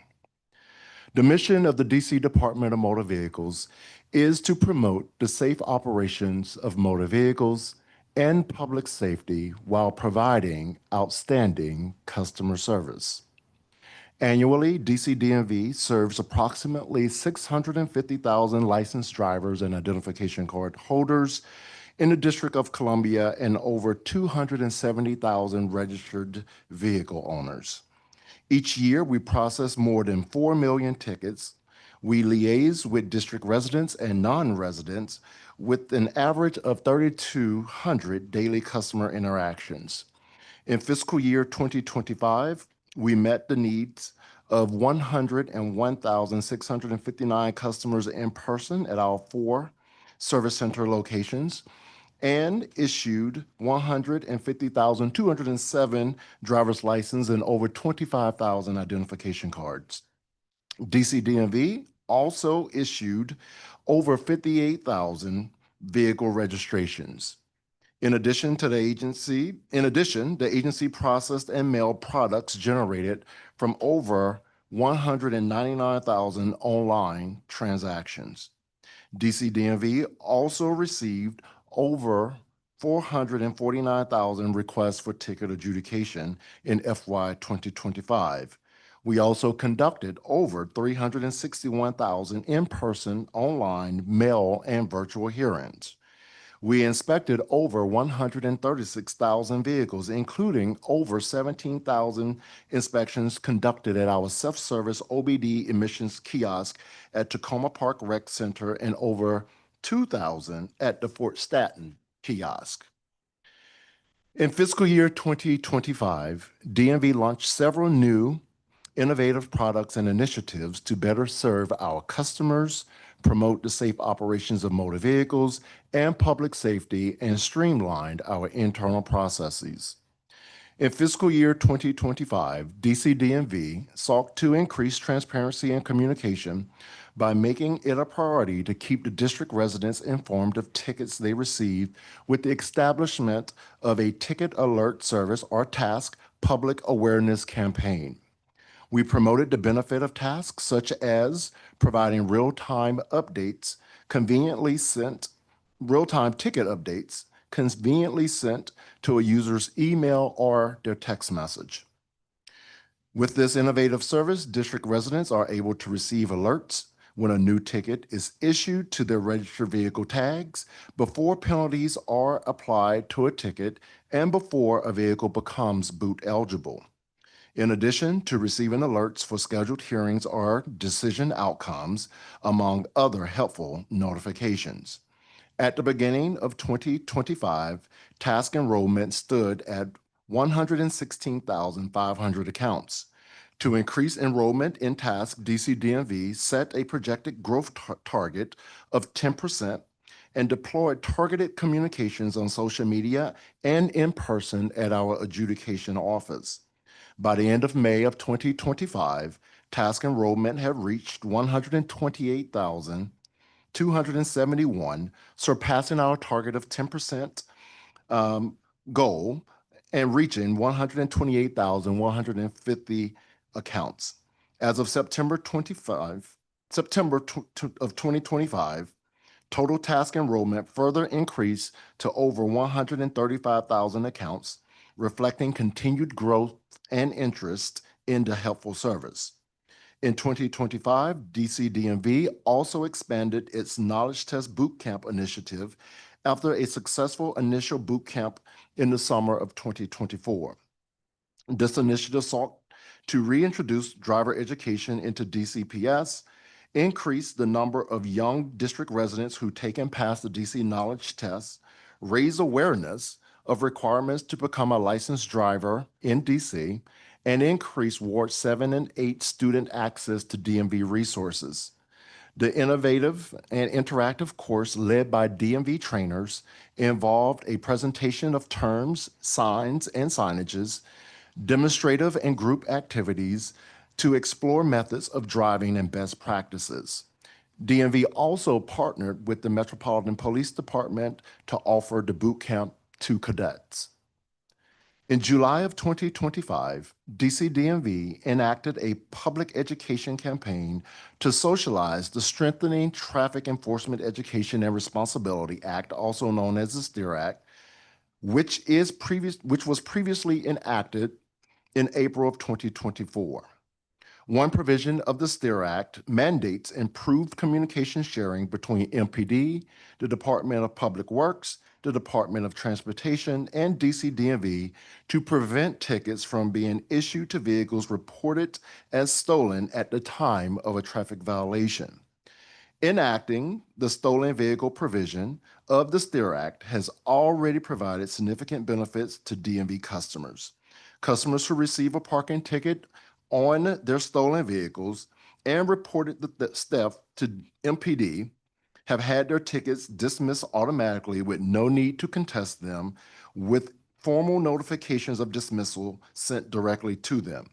Since the launch of the program in July, 2,889 tickets have been dismissed and 1,972 events were automatically rejected, representing camera violations identified by the system and filtered out before a ticket was issued. In total, 4,861 violations have been dismissed through the program. Supporting our vision of being leaders in innovation and technology, DMV continues to make improvements in and additions to our agency's mobile app. DCDMV's mobile app is the most convenient way for customers to engage with DMV services. It provides an easy, free, and accessible platform for popular DMV transactions such as ID renewal, ticket payments, and address change requests while reducing the need for customers to visit a DMV service center. We have seen an increase year over year of the app with over 278,000 unique downloads to date. In fiscal year 2025, the app saw an average of 3,775 monthly users. Customers completed over 65,000 transactions from their smart devices in 2025, representing an increase of nearly 50% from 2024. This fiscal year, DCDMV will continue to make its app the most convenient way for district residents to engage with us by integrating more services. Currently, there are over 20 transactions that can be performed via the mobile app. The agency plans to add the ticket alert service to the app, along with video tutorials for customers to learn about common transactions. DMV also plans to expand the mobile app to include personalization with the introduction of the My DCDMV, a tailored enhancement enabling users to create a user profile and keep track of their transactions. In addition to interacting with district residents through the mobile app, DCDMV has been proactive in announcing operational updates through multiple communication channels, including press releases, the DMV website, and through direct channels such as mail, email, and our electronic newsletter that is distributed to nearly 500,000 subscribers. Most notably, DCDMV has grown exponentially across all of its social media channels: Facebook, Instagram, X, YouTube, and LinkedIn, with this year boasting an average of 26% growth across all platforms. In addition to social media communication, this year DMV elevated our public outreach and education efforts with robust marketing and public communication campaigns of key DMV initiatives such as the Ignition Interlock program. DMV's IID program outreach campaign is part of the government's coordinated approach to traffic safety and education and emphasized how DCDMV is committed to preventing impaired driving incidents in the District of Columbia. During FY 2025, DMV also engaged with the public in person through participation in community meetings, partnerships with other agencies, and presentations at various public forums. DMV's leadership attended and participated in ANC community meetings where residents heard directly about important DMV updates and improvement in services. DCDMV was also proud to participate in 11 community outreach events this year, including several of the mayor's citywide events. We also partnered with the DC Highway Safety Office, Department of Transportation, MPD, and external partners such as State Farms, Safe Kids Worldwide, and Children's National Hospital to host a free car seat safety check event at the DMV inspection station. During the event on September 27th, DMV conducted 45 inspections and installations, served 42 families, and distributed 32 brand new car seats. The event is aimed to raise awareness of DMV's year-round car seat services. District residents are able to visit the DMV inspection station anytime during normal operating hours and ask for a free car seat safety check. In FY 2026, we're excited about the opportunity to further DMV's mission and vision. Our focus will largely be on reaching district residents with vital information using enhanced technology and communication. To start the new fiscal year, DCDMV was prepared to launch the Ignition Interlock, the Intelligent Speed Assist program, ISA, in October. The ISA program leverages advanced in-vehicle technology to help drivers stay within the posted speed limits. Using a combination of GPS data and digital speed maps, the system alerts drivers and intervenes when they attempt to exceed the legal speed limit. Enrollment in the program ensures vehicles are equipped with this critical safety feature, representing a major step forward in our commitment to public safety and Vision Zero. Due to changes in the fiscal year FY 2026 budget, implementation of the ISA program was delayed from our expected October 2025 start date. To address this issue, District Council passed a technical amendment on February 3rd, 2026 to allow DMV to finalize the regulations governing enrollment into the ISA program. We're excited to begin this process and officially launch the program soon. Separately, in a continued effort to increase convenience for our customers, DMV has expanded the available languages for our knowledge test to include 9 new options as of December 15th. In addition to the 15 languages currently available, district residents now can take the knowledge test in Turkish, Hungarian, Finnish, Danish, Indonesian, Dutch, Farsi, Italian, and Swedish. On February 1st, 2026, DMV launched offering customers an online disability placard renewal transaction, making it easier for customers to be serviced, many of whom are disabled or elderly. By June, we plan to develop a process to allow customers to opt into a paperless notification, thus reducing waste and decreasing our environmental footprint. We will also develop and implement a vehicle point system, implement the tag manual resource guide, and implement the safe driving curriculum by September 30th, 2026. Also by September, DMV will add videos to the mobile app to show customers how to complete specific transactions, reducing customer error and frustration. DMV remains committed to serving the public at a high level, as demonstrated by the large volume of work the agency has produced to date. We remain focused on continuing the operation of our facilities in a manner to keep everyone safe, including customers and employees. I personally want to thank Team DMV for their dedication to exceptional customer service and public safety. Our commitment to these values will remain at the forefront of our work in fiscal year 2026.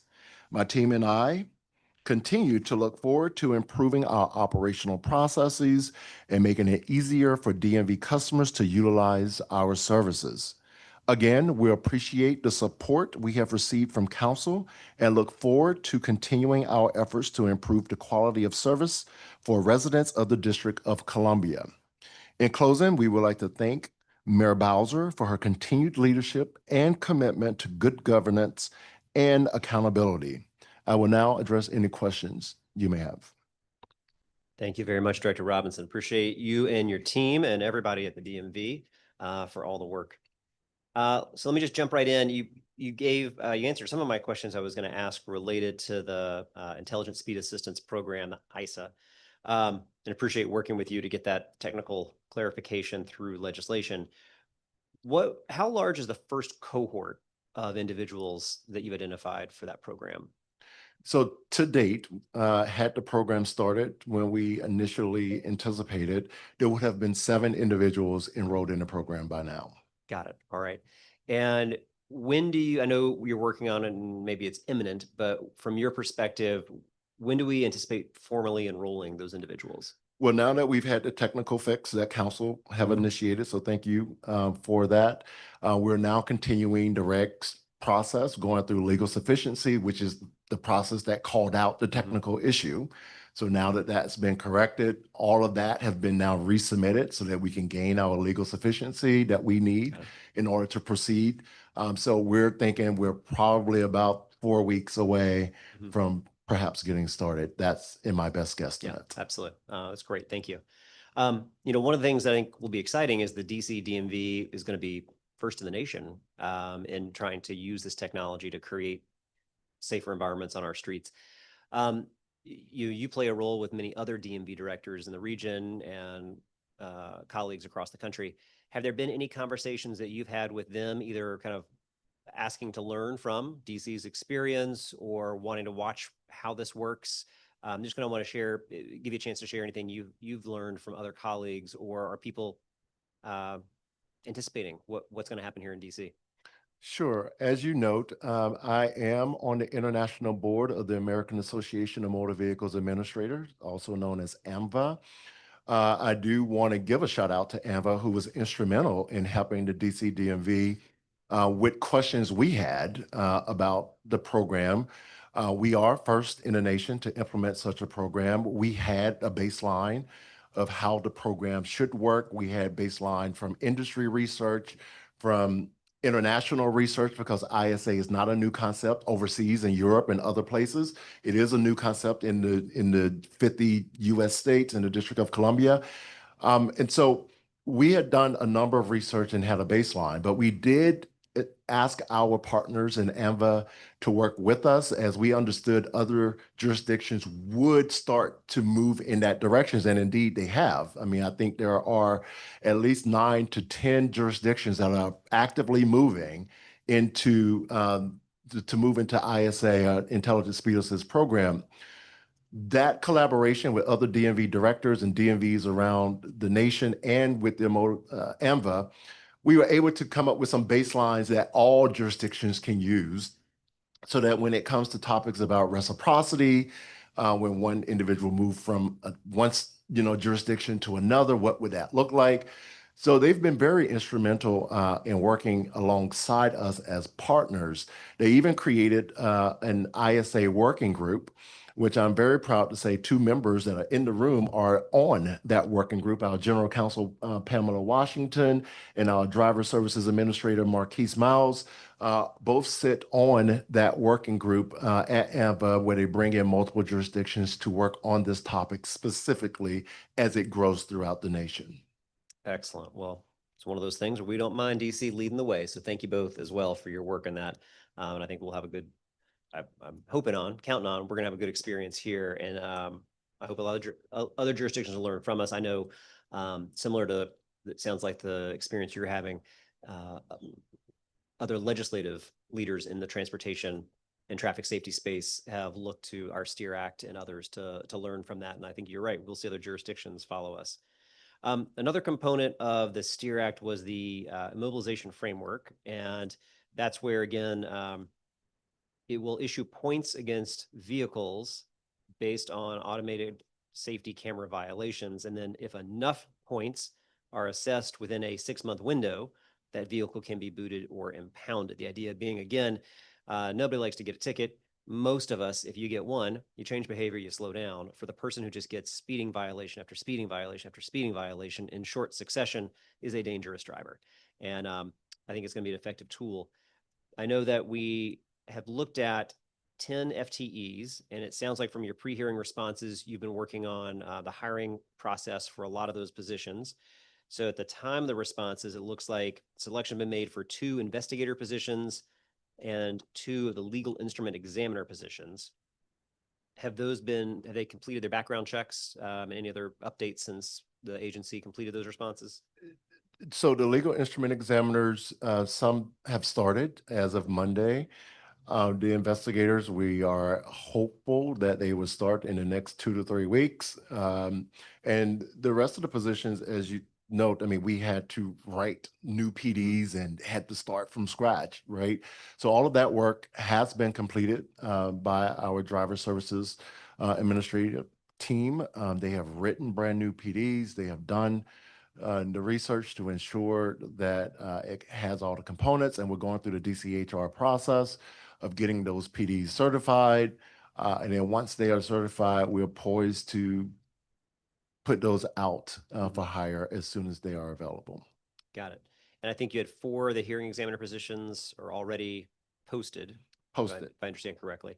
So to help us set expectations, realistically, you've got some folks that are already coming on board soon, others that are posted. So we'll kind of expect to see a rolling, ramp up from a staffing perspective. What should we be able to think of as realistically the agency's timeline for implementation of that component then? So we are indeed ramping up the hiring for this program, but we are also, while we are ramping up hiring, are working on what the program will look like.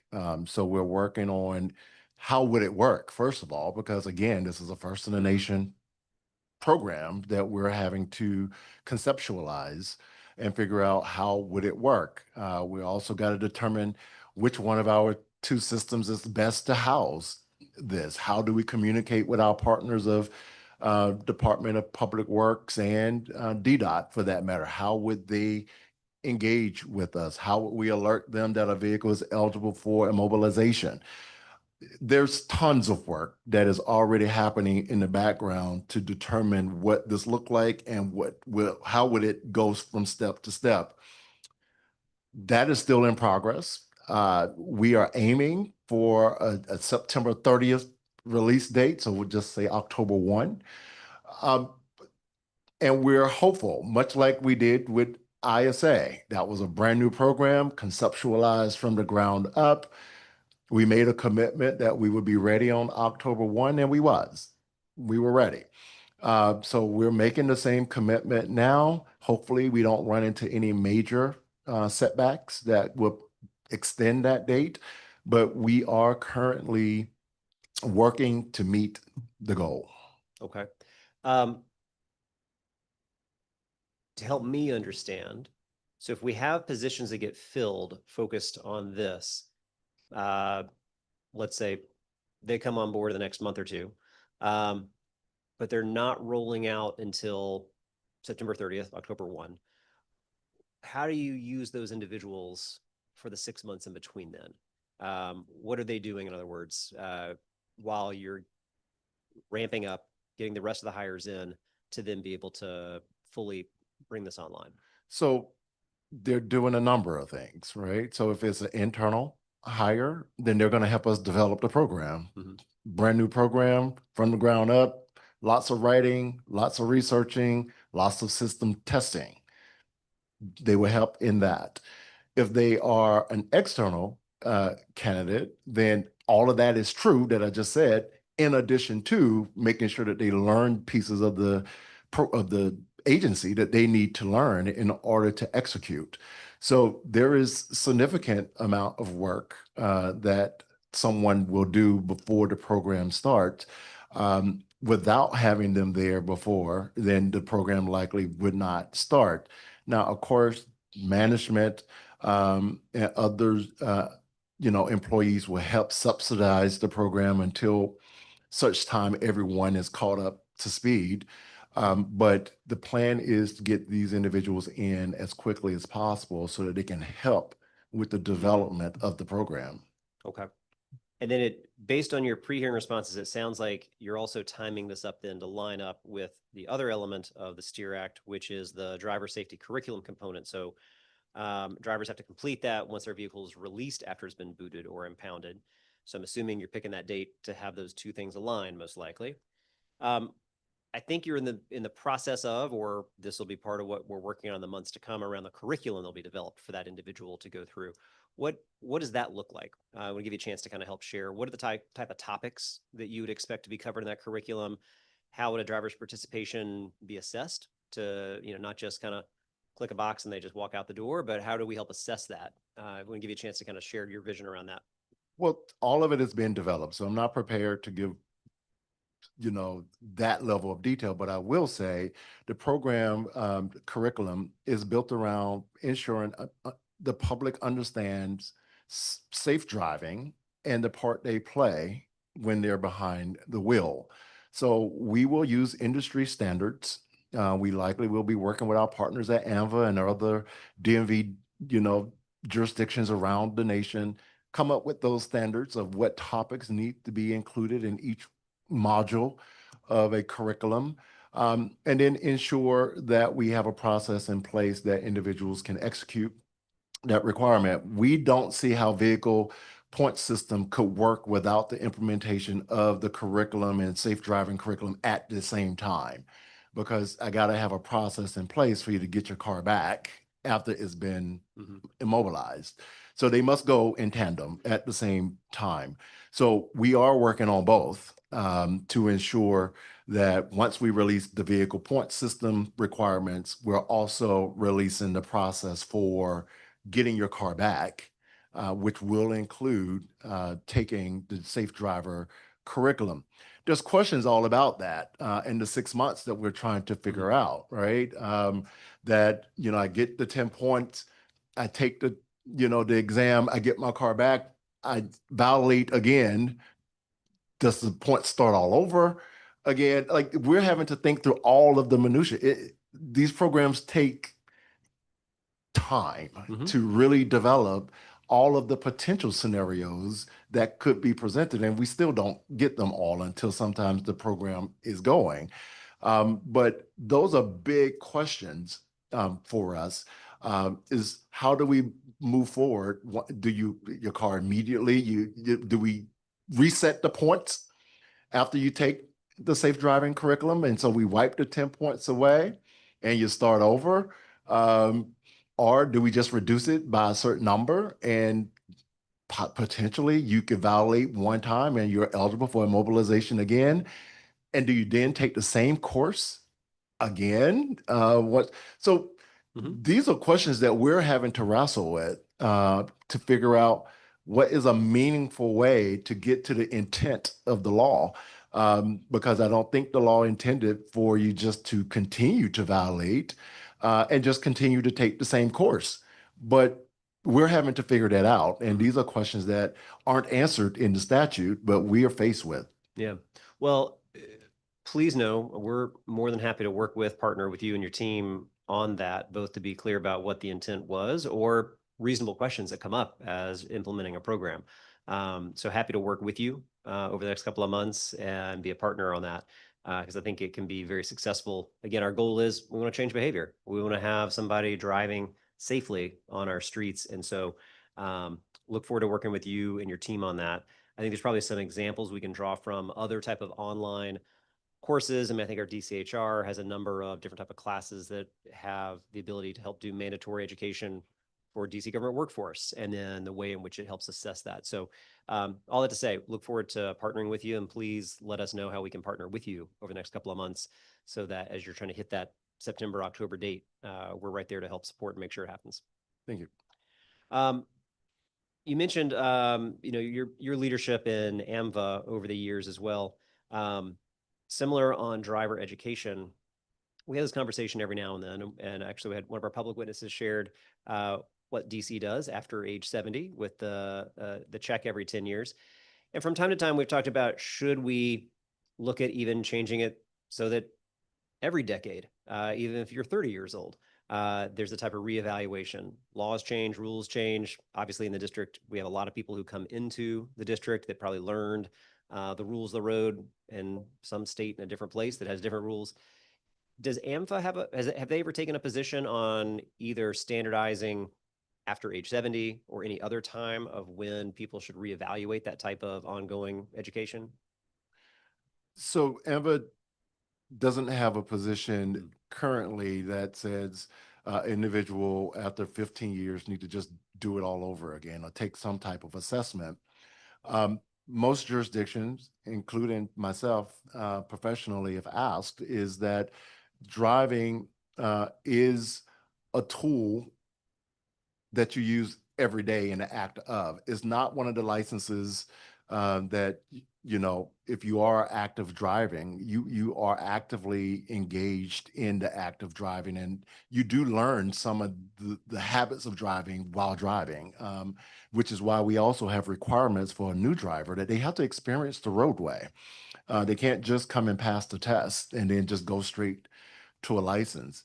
Being on the road with other drivers, you do learn and as you go. And so almost every jurisdiction requires some on the road driving for a new driver because that is learning.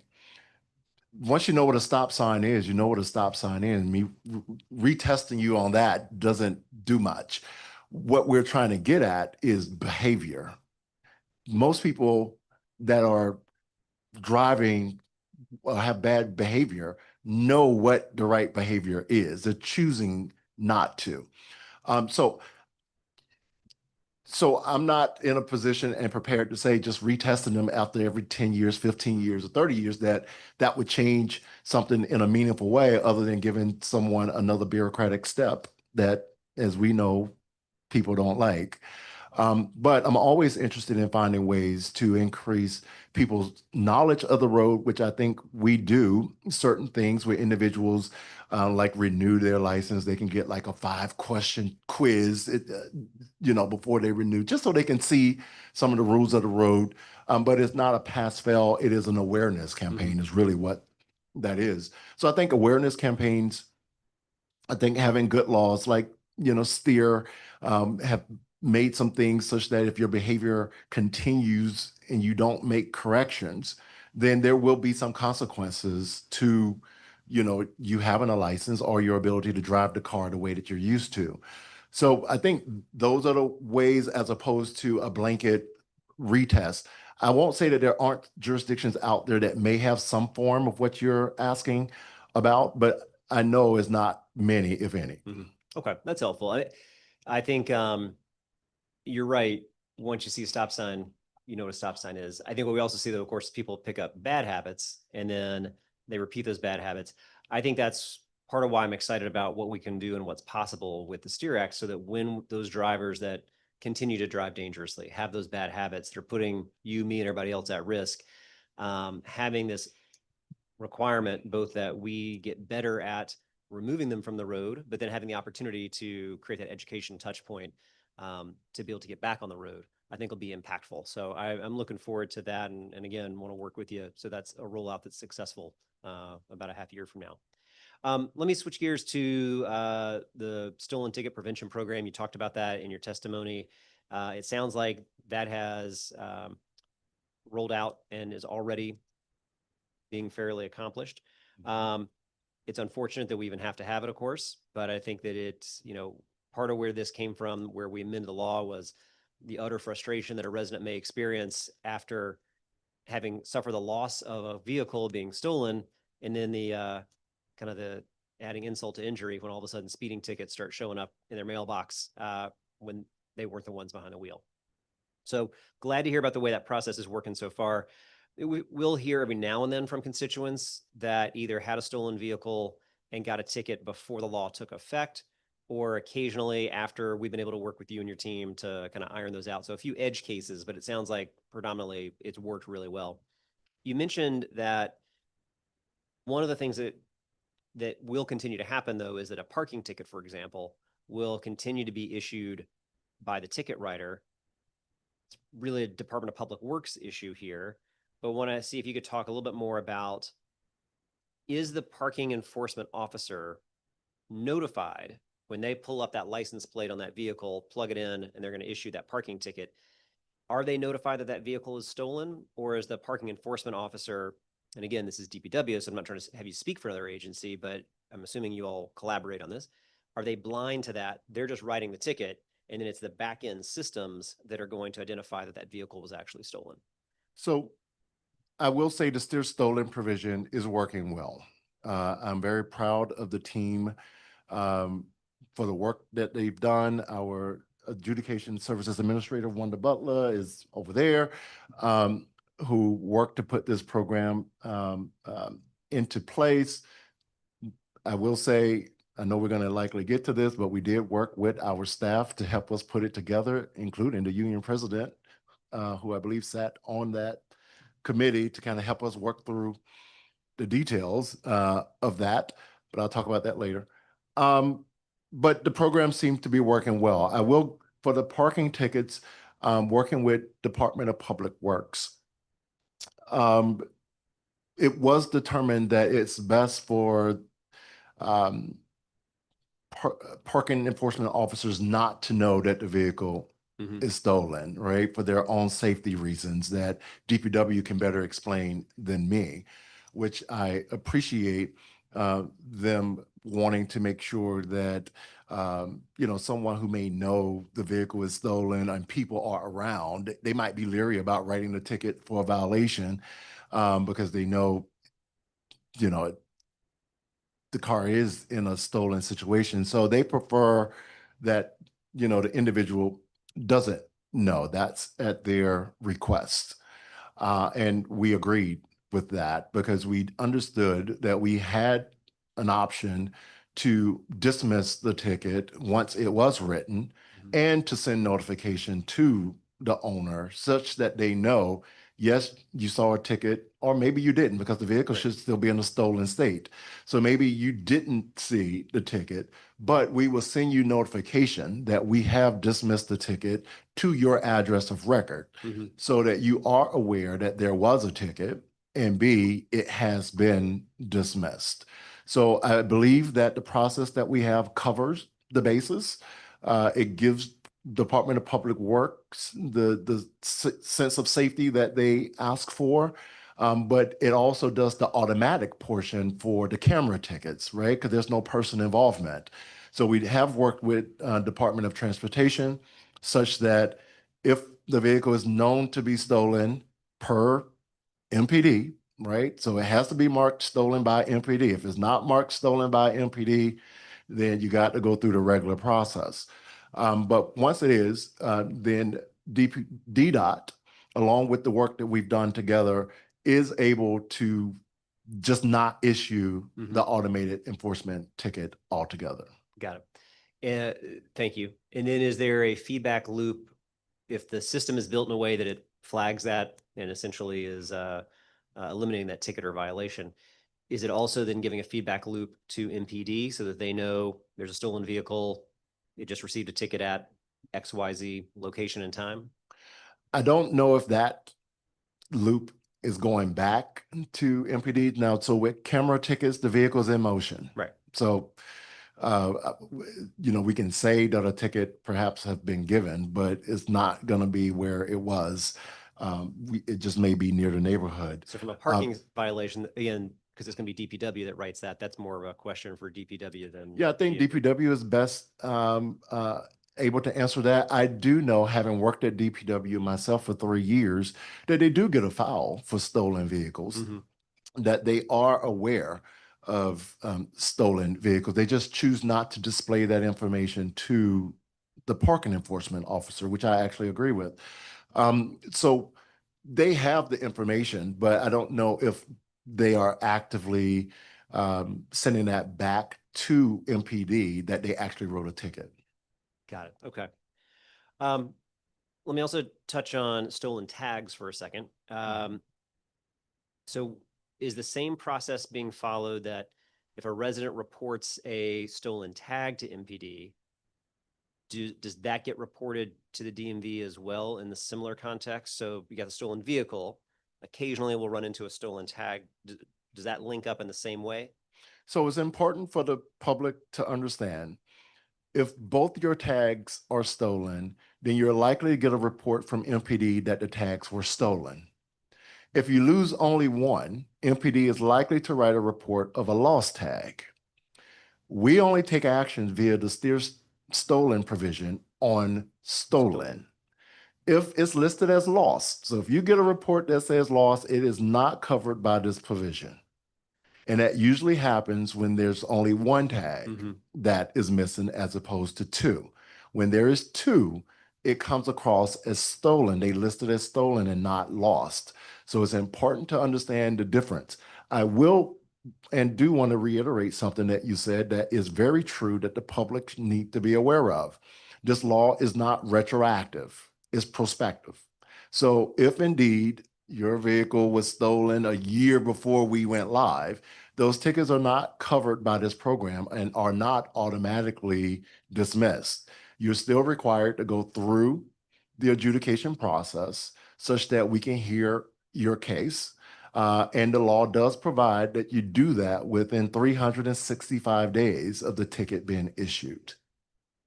Yes, and for the person who might be hearing that too, the adjudication process works its way to look at. And if the records, if you've got the documentation of a stolen vehicle and the date and that ticket came after that date, my experience has been the DMV adjudication usually says, yeah, we're going to negate that ticket. Is there a process? So for this, let's use, is a good, helpful distinction. You talked about lost versus stolen tags. If someone experiences the front tag is stolen, but the back is still there, so under this rubric, it's lost.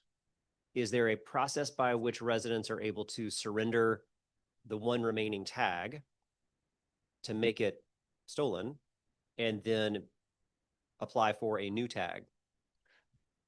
Well, the process you described is correct. The outcome is not. So let me explain it. If your vehicle loses one tag, because that's how it's going to be labeled if you only lose one, you're going to get a police report for lost. You should come to the DMV and apply for a new set of tags because you only have one tag and DC law requires two. So you should come and surrender the one tag and get another set. However, that doesn't render the tag then as stolen. It is still a lost tag. You are required to use the normal adjudication process to adjudicate that ticket. So just because Steer Stolen exists, it doesn't negate the option for you to use the regular adjudication process, which gives you up to 60 days to adjudicate that ticket without having to go through an extra step. Right. So yes, that option still exists, but surrendering the tag does not then deem it stolen such that it is then eligible for Steer Stolen requirements. But if my concern is, I don't want someone driving around on a tag that's associated with my name getting tickets. If I surrender my tag, so let's say this happens to me, front tag is lost, maybe it was stolen. Back tag is all I got left. I come in and I surrender it to DMV, issue me new tags. Any subsequent camera violation, for example, on the old tags that I've surrendered are now disassociated from my name because I surrendered them, right? Like our DMV internal system is going to say, yep, Charles Allen is not associated with that tag anymore. So in effect, it kind of helps accomplish the same thing, right? By going through a proper surrendering process. It does give you proper documentation of when the vehicle and tags, perhaps, we're talking about tags now, of when the tags were in your possession or not, which gives you a legal defense for the tickets that you may get on the tag that's still out there. But it does not automatically relieve you still. It does not make you subject to Steer Stolen. That's clear. I'm just saying. But it does give you legal defenses that you can use for the normal adjudication process. Okay. So you will have your police report that says one was stolen, and you will have the surrender receipt that you surrendered one, such that you will have a legal defense for the tickets that you may see afterwards. Okay. But am I understanding correctly that even if I have surrendered a tag, so I no longer have these tags, it's possible that I would get, if someone put that one tag back onto a different vehicle and they drove after the date by which I surrendered it, I could still actually end up getting an ATE violation in the mail? Yes. Even though I've surrendered it? Yes. Okay. So I think there's a misconception that when you surrender a tag, you're devoid of having been associated with it. That's not how record keeping works, right? Not retroactively, but moving forward, I guess I would assume that actually, Well, if I've surrendered them. I still would need to know for legal purposes, right, that this tag was issued to Charles Allen. Because you surrendered it, I will make note, and I too will have record that on this date I issued it to you, this date you surrendered it, but it was issued to Charles Allen. I can't then erase the system such that it prevent anything that may happen with that tag in the future from touching you. Okay. All right. Maybe we can follow up afterwards too to kind of dig more into that, but I appreciate that. I think most people would assume if I have surrendered them, I'm clearly on file saying I don't have them. They're not on my car. I literally gave the physical tag through the surrendering process, but we can talk more about it after the hearing too. So let me just to close the circle. So we have to be careful when we talk about DMV processes that we don't just talk about the reality in the District of Columbia. Tags that we issue don't stay within our borders.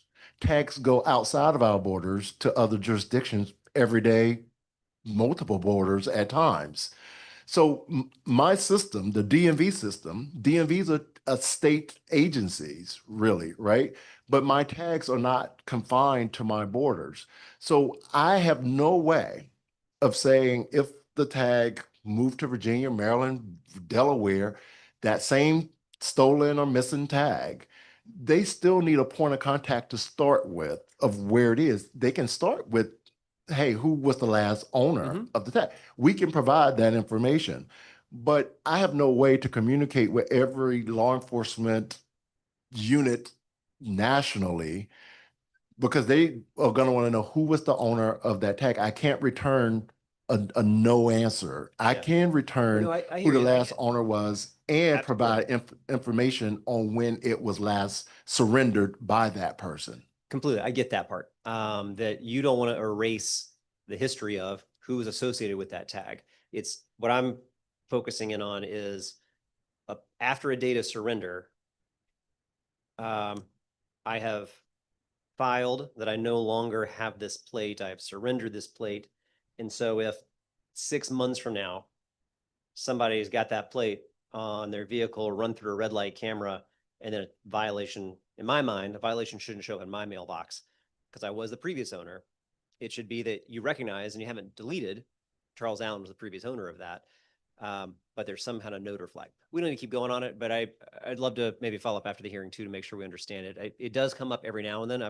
We have a constituent case right now with a similar issue. So it's interesting. I appreciate it. And we'll follow up after the hearing too to dig a little deeper and make sure we understand it. Let me talk, also talking about tags. Obviously about 2 years ago, we talked a good deal about fake tags and a lot of work by the DMV, a lot of work by regional partners around that. I feel like we have seen a lot of changes and improvements, frankly, on temp tags. And the DMV helped work on a new design for temp tags. We talked a lot about this a couple of years ago with just the online marketplaces we were seeing where people were putting fraudulent temp tags and they were ridiculously easy to purchase and put on. Anything that you want to add around next steps or ongoing work around how you assess the efficacy of these new temp tags, how you feel like it's working, any further changes that the DMV is working on? So I would say I'm incredibly proud of our new temporary tag in the District of Columbia, initiated by Vehicle Services Administrator Rakunda Cobb and her team, who's sitting right over there. And so I'm incredibly proud of having a tag that has unique features that can validate the tag. But I will also say that the temporary tag issue really didn't derive from DC temporary tags, really. Oh, it was all over. Yeah, it wasn't just Because DC. we don't really issue many temp tags in DC. So we're really talking about temporary tags from around the region and everywhere else.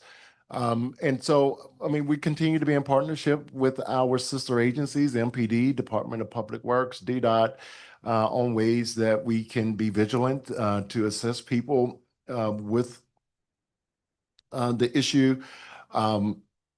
As you know, in STEER, one of the things we're required to do is to come up with this tag compilation of tags and what it looked like nationally, which is going to be incredibly difficult, but we do incredibly difficult things. We continue to be vigilant, but we do encourage individuals that experience this type of crime to report it to MPD, get a police report, and if you do experience tickets, to go through the adjudication process. Yeah. And you mentioned the work ongoing right now related to the fraudulent vehicle tags legislation that was passed. Is there a rough timeline that you have in terms of that? I believe the DMV has to implement rulemaking that is probably undergoing different reviews, but any rough timeline that you have for that? So the DMV's portion of the bill, because when we talk about these bills, we talk about multiple agencies. So my requirement with that was to come up with a manual for law enforcement and other ticket issuing agencies to be able to have access to some resource guide such that they can understand what a tag is supposed to look like. We're in pursuit of that piece that we're responsible for. I'm not in a position today to speak on the rest. Okay. Let me turn now to some of our favorite topics that we like to go over in these hearings, our IT modernization. So Destiny and ETIMS, all the great things here.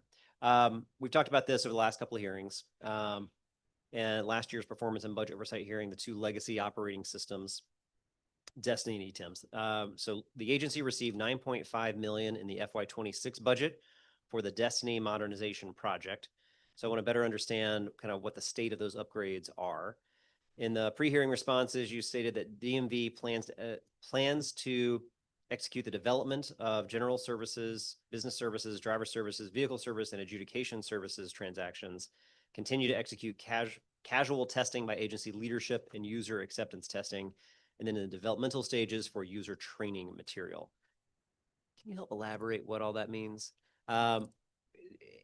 And just because I know we've talked about this for the last couple of years, and it's a major overhaul, just kind of where you see the status and timeline. I mean, so thank you for the question. I mean, I don't want to go through each one of those technical steps, but it's what you just outlined.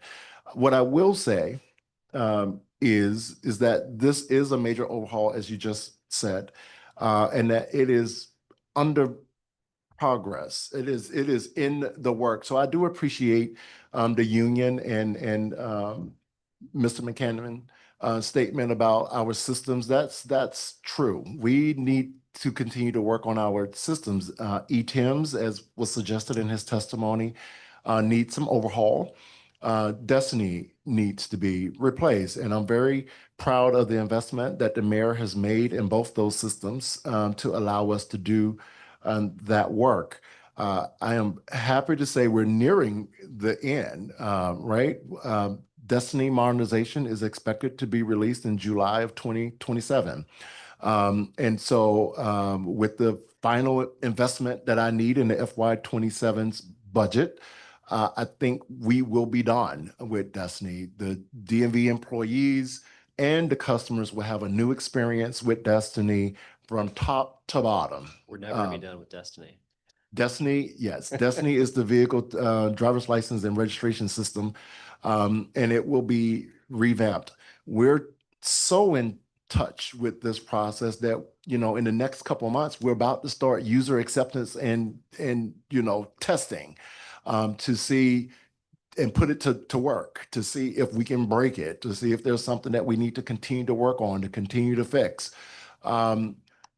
And we're doing all of this while creating new programs at the same time, right? So it has been a challenge to get it across because when we build something before the new system, we have to build it twice. We have to build it in the mainframe system that we're currently on, and we have to build it for the new system. So when it goes live, that same program is still there in the web-based system. So we actually build it twice. And so shout out to my development team called DAS that sits over in Octo. We appreciate all the work that you do to get our systems up and running. And so I will, and my technology team, my in-house technology team, thank y'all so much for everything y'all do. Y'all keep us running. Even while we're working on these legacy systems, your work is acknowledged. And thank you, Ruby, our deputy CIO over here, for helping us lead the way on that. I want to give some shout outs to my team today. So I will say we're almost there with Destiny. We're very close. We just about a year or so away. The testers, the employees are about to go and test this system in the next couple of months to do what we need to do while there's still some development still going on. And then, of course, we need to buy all of the new equipment that we would need because the customers will have a new experience as well. We are planning to have interfaces with them where they can see what the examiner is typing in to make sure their name is spelled correctly, to make sure that their address is correct. We didn't transpose a number or put Northeast instead of Northwest. So that we can find potential errors right away to help us with our language access opportunities. So there are a number of things that the public will experience differently as well with the new Destiny system. You didn't ask me about ETIMS. Would you like me to go into ETIMS? No, I got a couple more questions on that, then we'll get to ETIMS, I promise. All right. you referenced it. I want to make sure I understood what the next capital request is. So Yes, we had previously funded 9.5 million yes. for this project. In the pre-hearing response, you said that it's going to require a total increase of 19 million.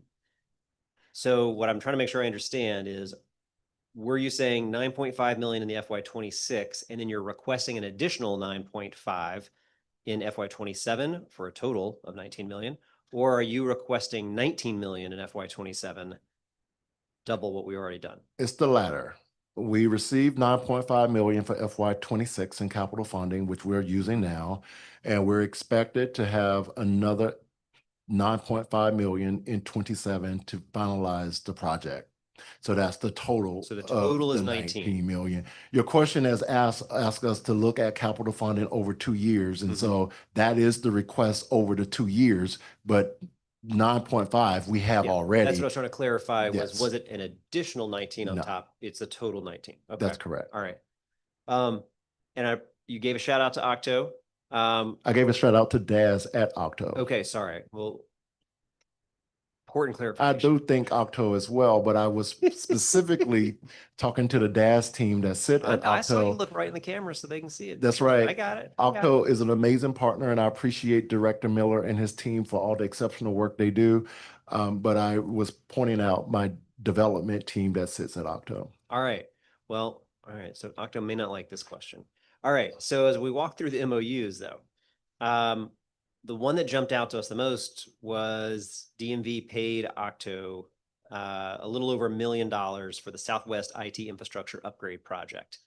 Is that related to Destiny or is that different? That's different. So the modernization project for the 95 M Street headquarters was a infrastructure project. Okay. Meaning our 95 M Street location is almost the oldest building in our collection of buildings that we use. And so the infrastructure in the actual building was crumbling, meaning the wires are very old and thus couldn't transmit the volume of information that we needed. The bandwidth wasn't large enough for the amount of information we moved. The switches were so old that we could not buy them when they needed to be replaced. We had to go to eBay and find an old technology switch so that we can keep our network moving and alive. So what you're seeing when you see that project is Octo, and this is truly Octo, was helping us modernize our actual infrastructure in the building.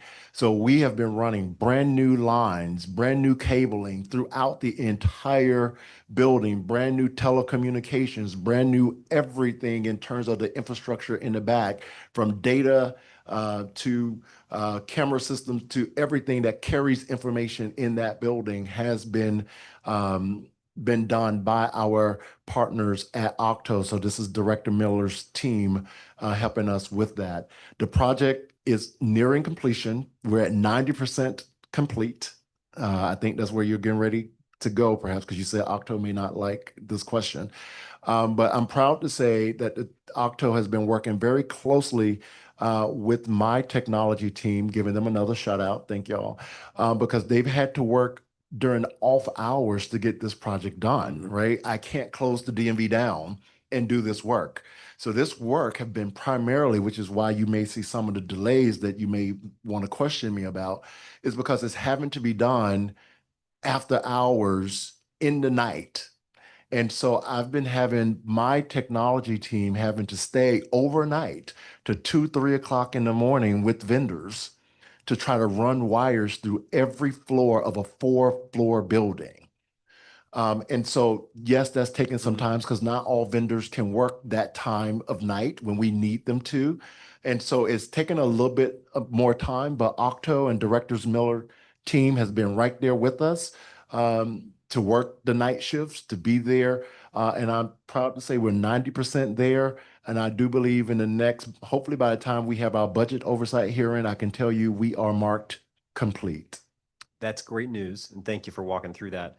And yeah, I'm excited for that timeline to be done. Not just that for the work, but for what you got to deliver in that building.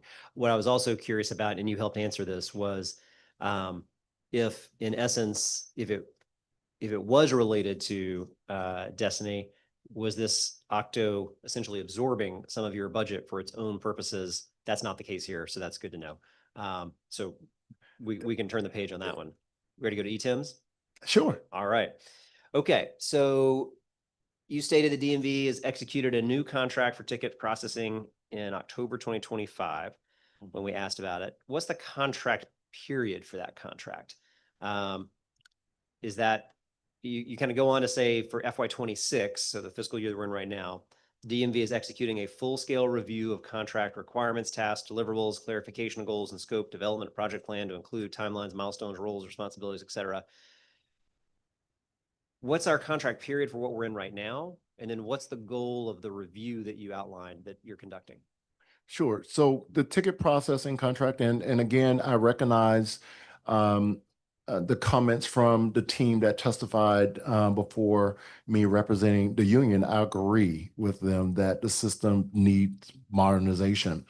Again, I want to thank the mayor for her investment in the system because we had been having difficulties, which I have testified before, with getting responses from vendors that's responsive to our requirements. In fact, when we put it out several times over the years, so when we talk about years, this isn't years of inactivity, this is years of not getting the response that we needed or no response at all from the vendor community. Now that we do have a responsive vendor, which is our current vendor, I might add, we have a responsive response from them from our solicitation. The contract term is 5 years, starting FY26. So it's a 5-year base contract that we have with them. The first 2 years of that contract has some modernization enhancements built into it, meaning when you read what you just read, that it is supposed to review the overhaul review of every business rule, every process, and to revamp with DMV the way that the system work and or respond to our requests. So the system is over 20 years old. So of course, business rules may have timed out. They might need to be refreshed. Maybe we thought they were refreshed, but they never did what we expected them to do.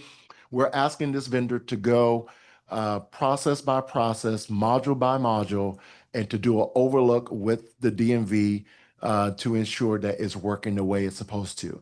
So that effort has started. Now, it just started because we just got a contract in October of 2025. So it's already, we've had the initial meeting. I've been a part of that meeting where the vendor is starting the process to go module by module. It's off to a rockier start than we anticipated, but we do feel like over time it would pick up steam as the vendor really gets in touch and in tune with what our expectations are based on what the solicitation asked for. So we're confident over the next 2 years, because those are the years where we have capital funding built into the ticket processing contract, such that we pay for these modernization efforts so that hopefully the team can appreciate and see some changes in the system. We don't have the outages that you've heard some about, although I want to add some context to the outages, but there are outages that we do not expect to happen after this modernization happens over the next 2 years. Okay. Thank you for walking through that. Do you expect, I want to make sure I'm hearing it correctly. Am I taking that to say that after the first 2 years of this new contract, a new ETIM system is rolled out? Or am I hearing that after 2 years, the modernizations will be in effect? Same ETIM system, just with a modernized and upgraded, fixed, whatever my right terminology would be. Correct. So once the 2 years of modernization efforts are done, you will have an enhanced ETIMs. You still will have ETIMs. It will look mostly the same, but it will have gone through a back end cleanup in the back, which is where most of the issues occur. And so that's what will happen over the next 2 years. Got it.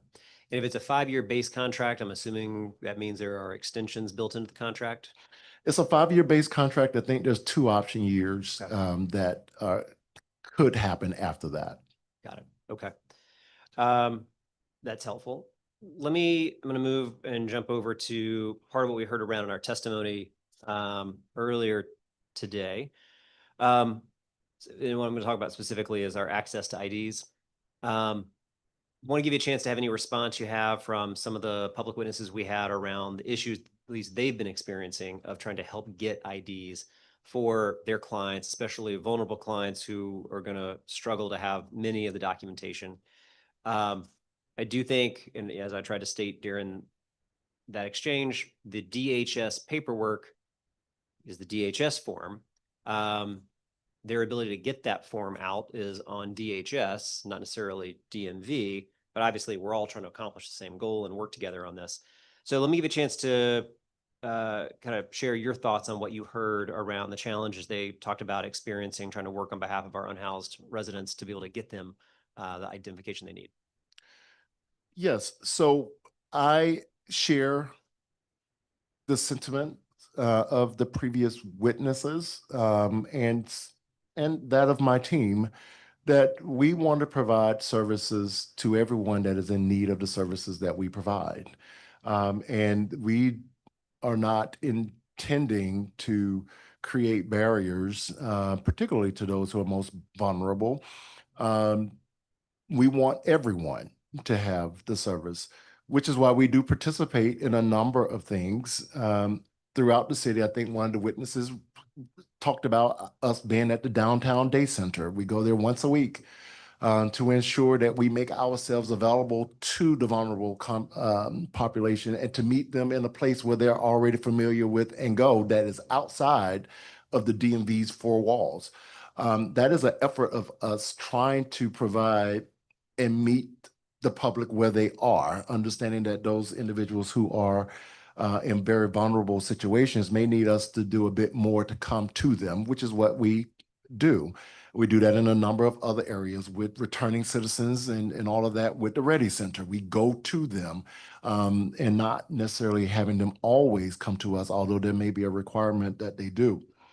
To speak specifically to some of the things that were testified to, I can't speak to DHS's limitation on the form. I can tell you the form is needed. And the form isn't necessarily required for payment. It could be just used for residency. So if a provider is limiting the issuance of their form as they think they may need to also provide payment for someone who may otherwise be able to pay themselves and just need the proof of residency, we will accept that form and accept their payment. And so maybe working with DHS a bit closer to understand, what providers are thinking in terms of if they're conflating the form with payment.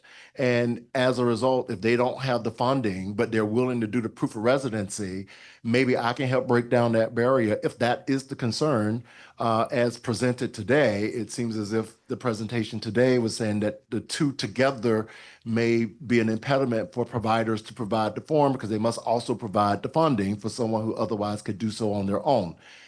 Well, that's not something that I'm imposing on anyone that's using the form. They can use it for just simply proof of residency.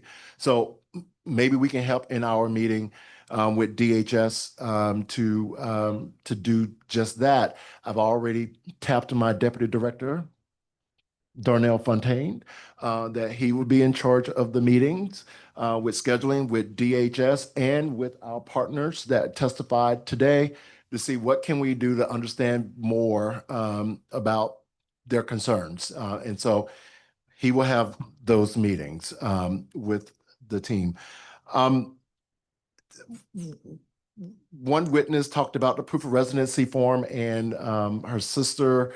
I would say the way it was explained is not how the form works. The form doesn't require a family member or anyone who otherwise lived with you to be added to a lease, to be added to the bill. The whole purpose of the form is for them not to be added to the lease or to the form. It simply says that an individual that is housed, who does have the lease, have to present the documents in lieu since I don't have them.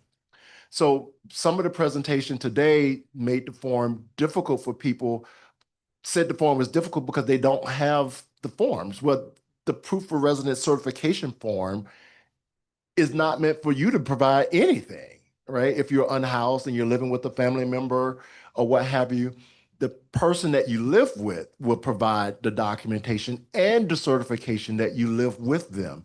So you don't have to provide a proof of residency form at all. We simply would need the driver's license and identification card of the person certifying the residency. We need that person to provide the lease and that person to also provide maybe a utility bill. The person who is experiencing the homelessness at that time do not have to provide a proof of residency document at all. So as I listened to the testimony, particularly where the sister was living with the witness, the sister doesn't need to provide a lease with the name on it, right? So I just wanted to clarify that because that was talked about.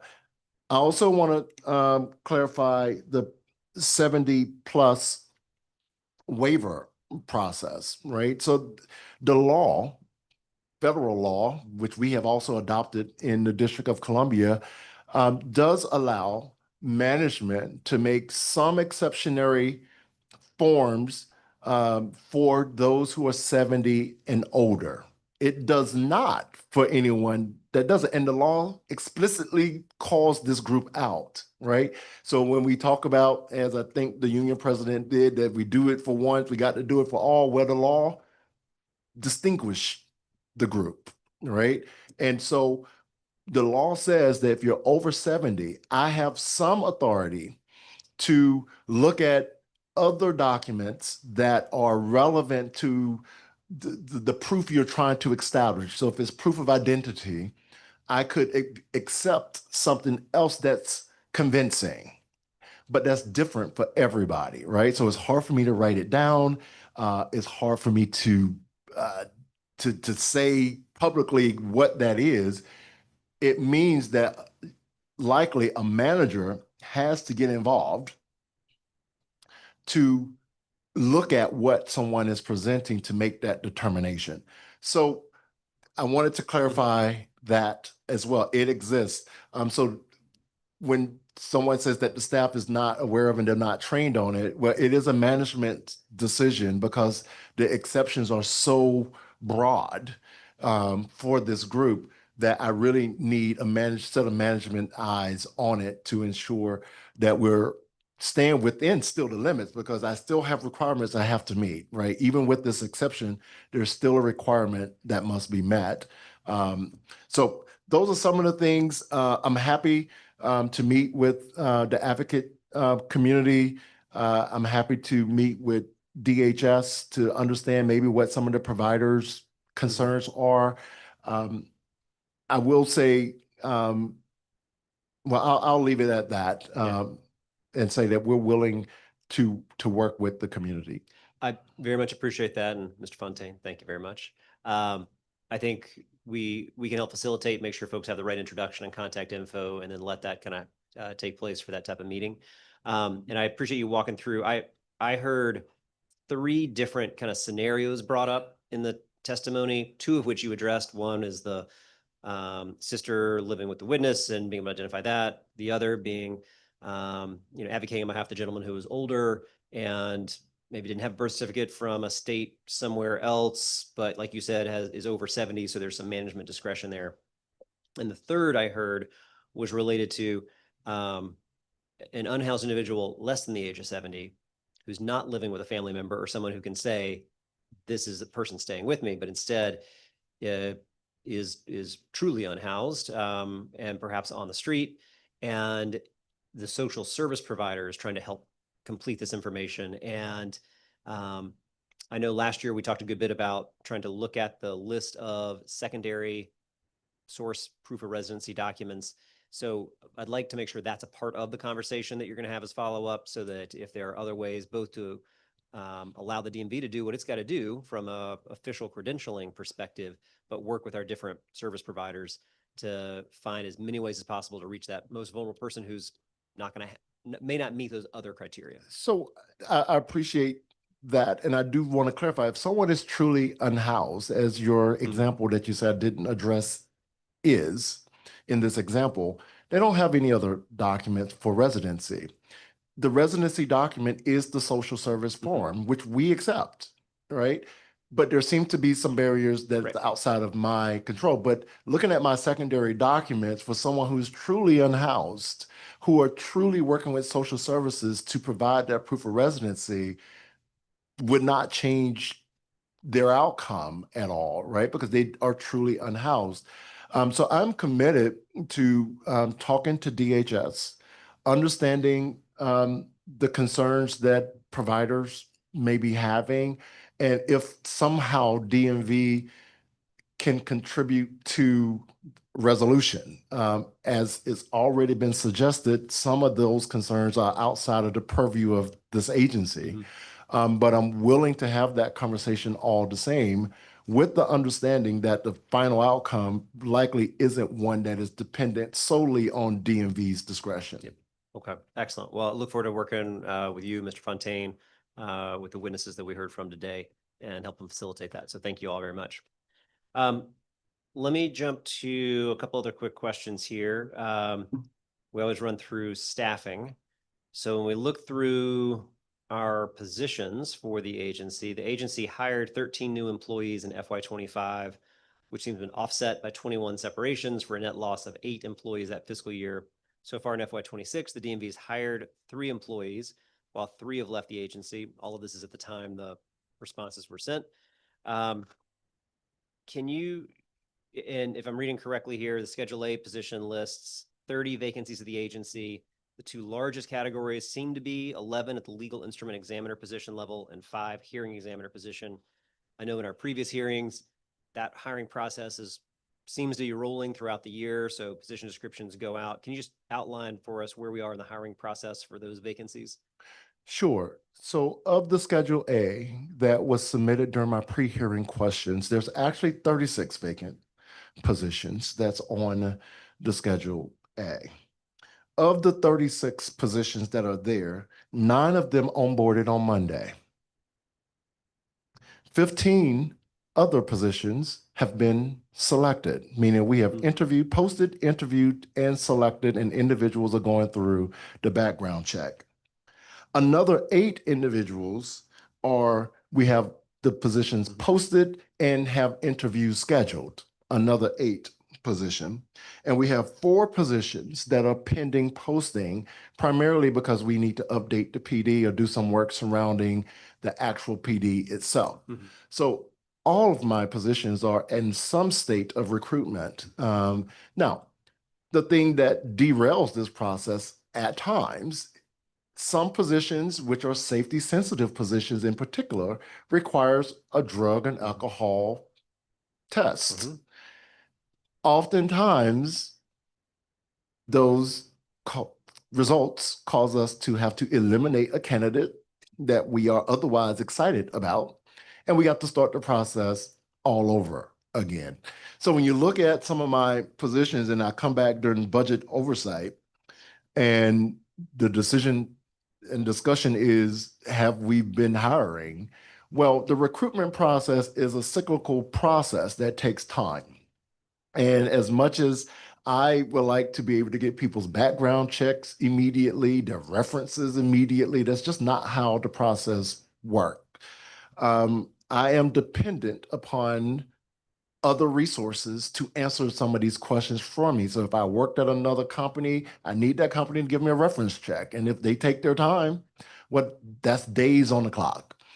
If I need other things from other places, institutions or references, it's time on the clock. But it's hard for me to not give them that time, because if I don't, then I got to start all over again anyways, right? So sometimes you see a prolongedness is because I'm trying to let the system play out before I have to go, this is not working, I got to just abandon the selection and move on.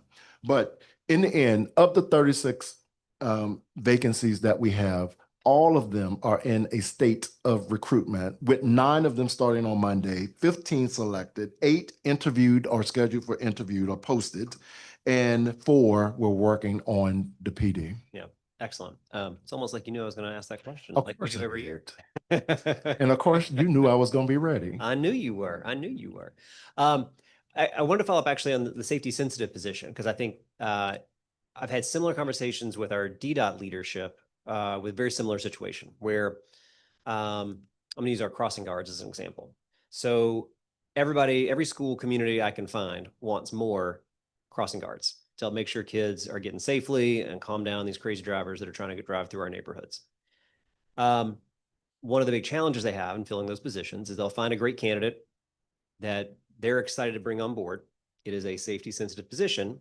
And so at some point when they do the drug test, and I'll name it because it usually isn't alcohol or anything else, it is usually marijuana, which can be legally consumed in the District of Columbia. And testing is very different for marijuana than it is for alcohol. An alcohol test can discover if you are impaired right now. If you enjoyed a glass of wine last night, it's not going to be able to tell that you had a glass of wine last night because you're not impaired right now. If you consume marijuana a week ago, you're not impaired right now, but that test comes back and still shows it. And our testing does not distinguish between a legal, responsible consumption that took place days ago and your current state. Am I hearing correctly that? So I'm just trying to name it specifically. Is that what you're finding most often when you have situations like that, where you otherwise have somebody that you think is a great candidate for that job, and that's the barrier? Yes. Okay. I know it can be tricky because sometimes there are the politics around all of this. And I've asked the DDOT director the same thing. I would love for us to think about, like, if we otherwise have a really great candidate, I'm gonna go ahead and just assume right now, as the leader of DMV, you have zero tolerance for somebody who's impaired on the job, putting anybody at risk. Same thing for the DDOT director and a school crossing guard.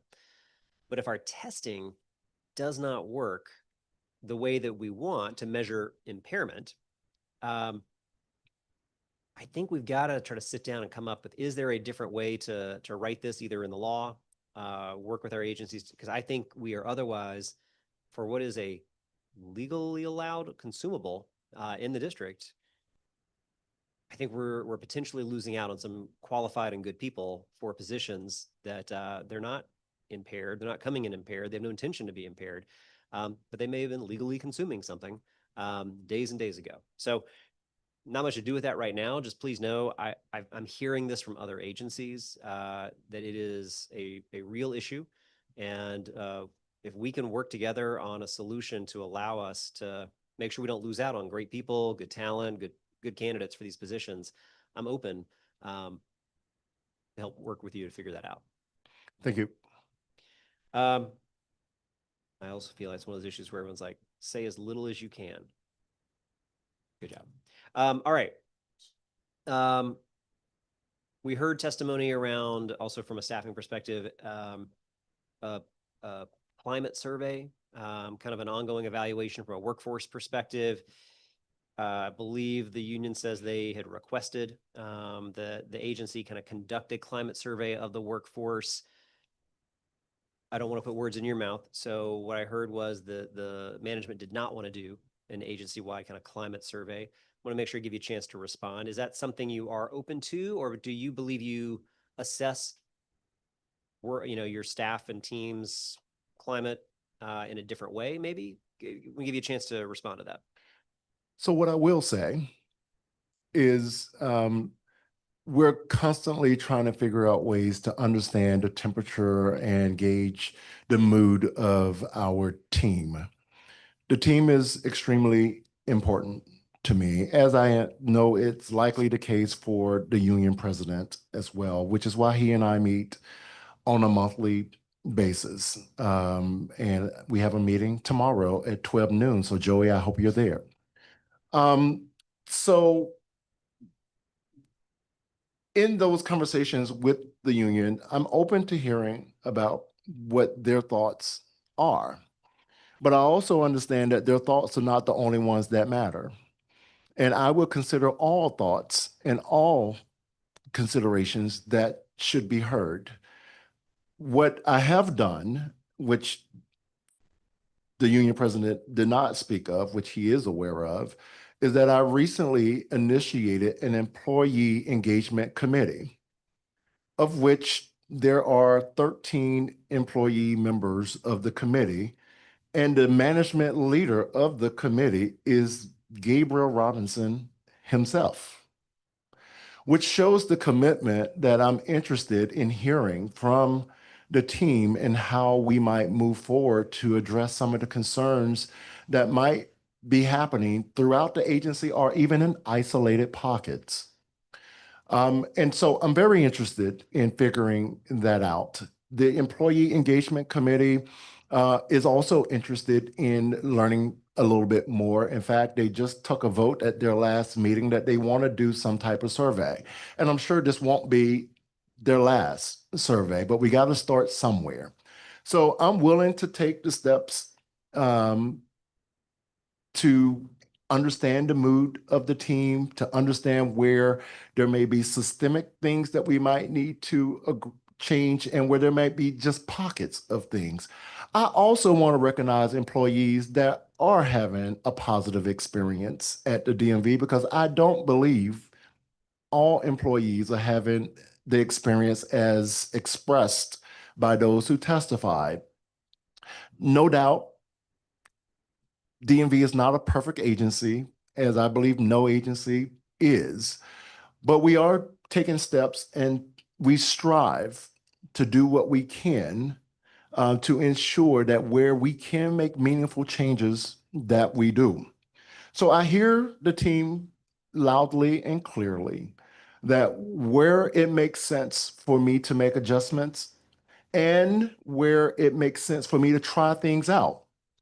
Because what wasn't also not expressed in the testimony when we talk about performance evaluations, particularly for hearing examiners, I met with them personally myself, and they asked me to do a pilot to remove the goal that Mr. McCammon talked about particularly. And I did for 2 months. That wasn't discussed in the testimony. And I'm very interested in having a well-rounded conversation about what management is doing and perhaps the things that we're not. And in order for me to move forward more strategically and sufficiently on the topics, I need a well-rounded and truthful conversation. And I will say that in that trial, it didn't change much about the outcomes at all. Now, I will say and will admit that I probably and the management team could likely do more in communication. And for that, they have heard from me, and I'm sure they can nod their head, yes. And I won't look to see if they did.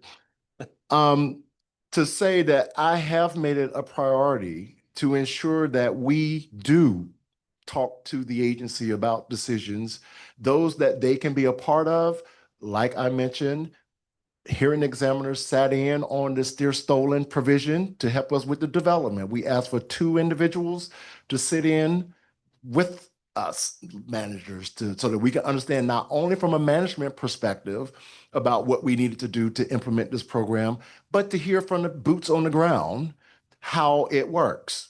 So that was a step forward to say, we want you a part of the conversation.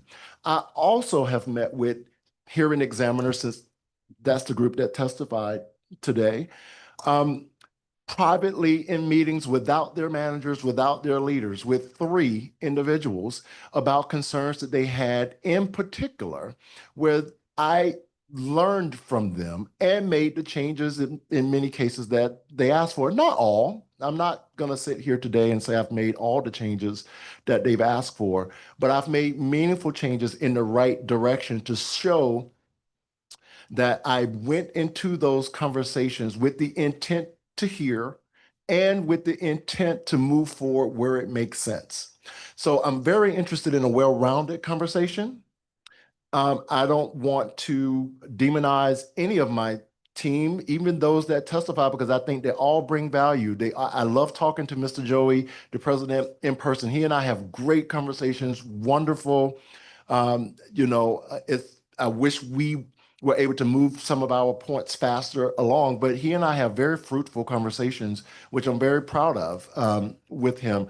And yes, management, we have some things to work on, but we are also doing a whole lot of things right. And so I want to recognize both sides of the coin, that we are willing to work on both. Yeah, well, I appreciate that. And I want to make sure you had a chance to be able to walk through that. And it also sounds like you kind of heard some of that constructive pieces as well. And I don't want to get hung up on what it's called, whether it's a climate survey or what the vernacular is, but it sounds like you have heard that as something you might be pursuing as well. So that sounds good. I appreciate that. I'm glad you are continuing your meetings and ongoing with the labor leadership there. I'm going to switch gears and hopefully try to start wrapping up in just a little bit. I got a few more things to go through. We did want to talk about tickets and adjudication for a moment. Wanted to see when we talk about the fine reduction pilot program that was launched. So in July of last year, the DMV launched an automated traffic enforcement income-based fine reduction pilot amnesty program. So programs offering a 50% discount on traffic fines for up to 3,000 district residents enrolled in SNAP.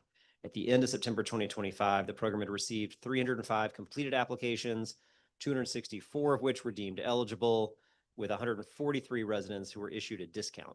Of those 143 residents that were offered a discount, 86 paid the discounted fine, if I understand the data that was reported out correctly. How does the DMV obtain the SNAP enrollment data? Is that just a partnership with DHS to get that information? So first, I want to clarify that this program was a DC Lab program in partnership with DMV. And so the DMV worked closely with the lab who was the head agency or the lead agency working with DMV, Department of Human Services, and other agencies to make all this kind of work. So we've been strong partners with DC Lab.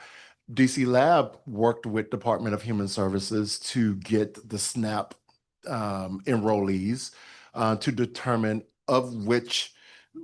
who should get the notification to enroll in the randomized process. So they worked with us, they provided us that data. We then, if that person had a ticket, included the enrollment process into their notification. In fact, of the notices, we sent out a total of 184,664 notices in different mailings. That information, then those individuals had to be determined if they met all the eligibility requirements, right? Because the eligibility requirement was you had to be a SNAP recipient. You had to have an active ticket that's less than 30 days, and that ticket could be no more than $100, and that you had not started the adjudication process for that ticket, among some other.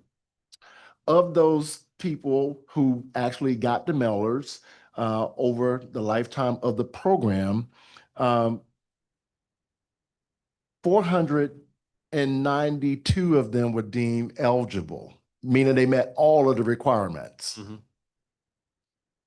Of that 492, 264 actually went through the randomization process and received the discount of half off. So if your ticket was 100, you met all the eligibility requirements, then the ticket was reduced to $50. What I don't have today is how many actually have paid since then, because this is a moving thing. Now the program has ended, the pilot has ended. So I don't have all of the numbers to give at the moment. I'm sure DC Lab is digging into this a bit more as the lead agency, but those are the numbers that I'm able to report out as of today. Okay, that's helpful. And we can follow up with the lab for more details as well. At least as the data that I thought we had, to your point around and maybe it's a moving target and it's shifted a little bit from when it was reported, but about 86 end up paying that discounted fine, if I understand correctly. I'm sure that number has changed since the last report out that you received from me last year. I'm sure that number has changed. I just don't have it in front of me because as I look at the eligibility number, that has gone up a lot as Okay. well. So yes, just in 2026 alone, there was 121 people who received a discount. Yeah. Okay.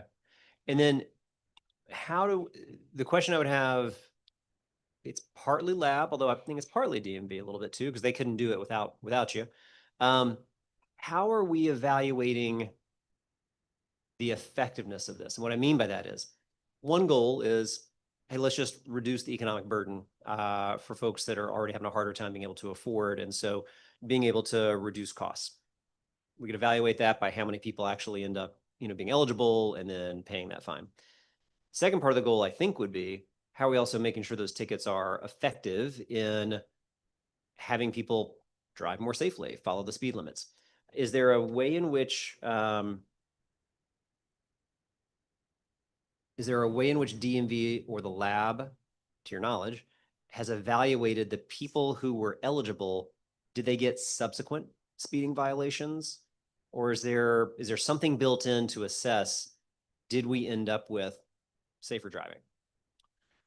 The lab is doing all of those analysis, of course, with data that we may provide, but I will withhold comments about what that looked like until they've completed their process. Okay. Do you have a sense of when they would complete their process? I don't have that in front of me. Okay. I would defer to the lab. All right.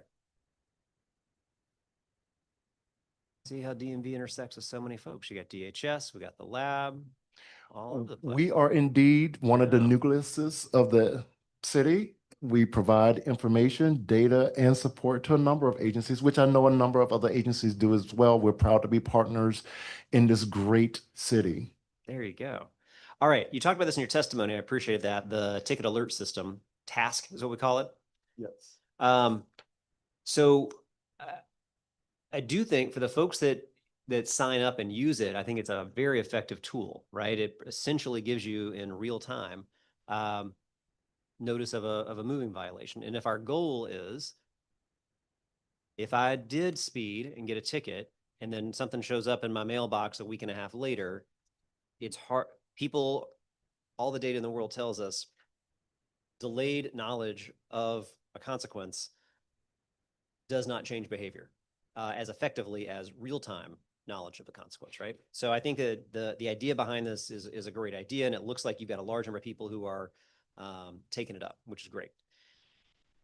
My theory is that the individual who proactively signs up for this type of notification is more likely somebody who actually pays attention to what the speed limit is more likely to change their speeding behavior if they do get a ticket.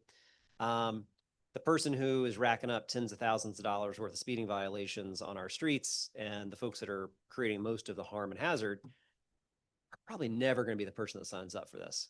So I view this as a really great tool for customer service, customer information, probably end up maybe, I'm curious if the data bears this out, better compliance as well. So people who do get a fine or a citation are more likely to go ahead and pay that rather than, again, getting something in the mail a week and a half or so later. Can you talk a little bit, how do you assess? One clear goal is just better communication with customers. And I think you can check that box pretty well. That it's definitely doing that. Are there other ways you assess this program, or are you able to assess the program in terms of it leading to safer driving, or that individual doesn't get a second violation within a certain amount of time? Are there other ways that you were able to help evaluate that? Or is that a question more, like that's a project for the lab to kind of help evaluate? No, I I'm mean, curious. it's a DMV question. I just think, as you mentioned, this is a customer service program. The task ticket alert system itself is not a public safety program. Is really getting to that outstanding customer service portion of our mission. And so, yes, we're talking about tickets where one could think we're talking about public safety, but at the time that task is giving you an alert, you already have the tickets. We're talking about, we know that there's sometimes an undercurrent that the city is issuing these tickets for revenue purposes, which is not the case because the mayor has consistently said you never have to pay any revenue for tickets if you just don't get a ticket and drive legally. So we would actually prefer not to receive any money in the ticket world, and prefer that everybody drive the speed limit and stop at red lights and don't pass stop signs and park legally. That's our preference. This program is to alert you because we know that some individuals may not pay attention to their mailbox daily. They may only check their mail once a week, or they're on travel and thus don't see their mail for a while. This gives you an opportunity to respond to your ticket, whether it's through the online adjudication or payment, because you now are aware. It might, for some individuals who see themselves having gotten a ticket, want to not do it again. I don't have a way to assess that yet, but it may be something that we can consider. This is still a pretty novel program for us because I can't even give you numbers about the types of notices that I send out right now. I could just say I sent the notification. I am a member of this program. Thankfully, I don't get notifications that often because I do my best Said that often. I don't know. to follow the rules of the road. Happened too long. Okay. So I myself have this program. It works very well.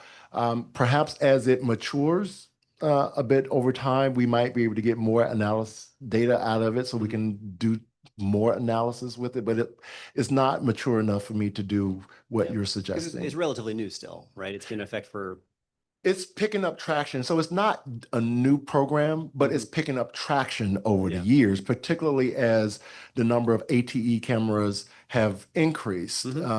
Then it has picked up traction. So it's not new, but because it didn't have the traction that it does now, it wasn't developed as much because we're building new programs from the ground up every year. So well, I think it's a very smart program to have. I think it's really smart from a customer service perspective. I think you're informing people right away. I just think there probably is a safety nexus that, again, I think to the person who just ignores our laws and rules and drives dangerously, probably not going to be the person that comes and signs up for this. But for a good number of people, they change, like most people, yourself included, when you get a ticket on the rare occasion, on the rare occasion, on that that I rare get a occasion, ticket, you change behavior, right? of course. So I think that notification can serve the same purpose. I would be curious to see if there is a way to help evaluate, for example, does the person who signs up gets a notice? Do we see fewer violations, for example, after time? I think there's a lot of ways to kind of look at, does it help change behavior, which is what we're all after. Safer roads, improving public safety on our roadways. I think it's clearly an effective tool for customer service. I think there's actually another level of it that I think probably can help with public safety too, and help improve driver behavior. So I will say, so the team has been working hard to try to extrapolate data out of this system. In fact, I received an email from our adjudication services administrator at 6:52 p.m. last night, giving me more information about this program that they've been able prepared for the hearing. I know to extrapolate. They got me prepared, that is for sure. But we do know, I mean, I can pull some information based on like the payment, the proclivity to make a payment. So we know of those individuals in the program, 32% of them that get a ticket, 32% of them make the payment on time. And that another 30% will request the adjudication request on time. So that's 62% right there of at least the payment information, right? These again are the individuals that are paying attention. And I think the population that you and I really want to get to are those who are not paying attention. So I might be able to get some more information as this matures. But again, I'm looking at the population of individuals who are concerned as to the point that they went and actively registered into this program. And so they have a personal interest to want to do the right thing. whereas someone, as you've suggested, doing what they want to do, will likely not be in this program. Okay. Well, I think the fact that the enrollment continues to go up is good news. You know, I'd be curious if there's ways to get even more people involved. Maybe we could offer people a modest discount, much like your pilot program, to reduce maybe a ticket amount if they get enrolled. I don't know. I'm intrigued with what more we can do. This again, no criticism. I think it's a great way to help get information out. I just think there's also a way that it can help improve driver safety. Well, I'm excited that in the coming months, this fiscal year, we will be adding this program into our mobile app. So DAS, my development team, we're excited and a lot of work. Oh, and I do want to shout out eTIMS, Modaxo Trellent, because they are our partners in this as well to help us to get this done. But I think adding it to my mobile app where I have almost 300,000 unique downloads would give this even more traction, where they can use the app to keep up with, you know, alerts that they may get from the DMV as it relates to tickets and other notifications that we're looking to do, as I've suggested in my testimony. So I think as the mobile app that DMV has matures, which it is, it's becoming a very popular portion of what we do. And I do want to thank my communications team as well, who talk about all this stuff. Where's Emma at? Where's she at? Okay. Is there anybody Okay. left who has not gotten a shout out? So everybody's getting a shout out. Everybody, if I haven't shouted you out, I'm When you thinking start about naming you. names, I just better name haven't everybody's had. name, or else you're getting yourself in trouble. I mean, I'm giving all of you a shout out, even if I don't call your name. It's just that the council member is asking me questions to prompt me for these other areas. So if he asks me a question, I'm going to get to you. But in any case, I do want to thank the team for the work that they do to talk about these very important programs, because it's the communication about these programs that gets traction. And we've been doing a lot of great work in our communications department. As I mentioned, a 20% increase over all of our social media over the last year. We're really trying to do a better job to communicate the successes and the options for services at the DMV. All right. I think this is maybe my last question, and maybe it prompts shout outs or not, but this is your warning, I guess. If you need to weave in any more shout outs, you can do it through this one. So one of the things I want to check in, we've talked about this in previous hearings as well, because the DMV has a couple of things happening that create a confluence of effects. I want to give you a chance to talk about how you're addressing it, and then how it's also impacting just worker morale for the DMV. And that is, we have over the last several years, our timeline for adjudication has grown over time. Back in FY21, it was around 31 days. Now we're at 122 days. It's a confluence of factors that influence that. We've gone, for example, from the number of automated safety camera tickets issued to drivers, 2.8 million in FY24 to 3.5 million in FY25. The number of adjudication, so we have more tickets being issued. We have more adjudication requests that are coming in. We were at 390,000 earlier. Now we're at 530. So from the standpoint of the caseload that the staff has to handle, you have an increasing number of tickets being issued, an increasing number of adjudication requests that are all hitting on your workforce at the same time. And then as you have your rolling period of hiring, and we talked about some of the challenges for hiring as well. So that's going to impact is the ability of having enough adjudication team members and examiners to be able to get through that. Can you talk about how you're looking at those confluence of factors that are coming in, how you manage the timeline that people have to get through that adjudication? And then just, if we have rising caseloads, how are some of the ways we work on that worker morale and the team member to, if they are facing increasing workloads, how they're helping manage that, or how you're helping them manage that? So thank you for that question. I will say the increased number of automated enforcement has had an impact on the DMV. Again, I'm very thankful for the mayor's investment in the agency, that at the same time, we also received the investment for more staffing. In fact, the number of hearing examiners that I have available to me has almost doubled as well. And so that plays a part in it too. As the workload increased, the number of employees have increased as well.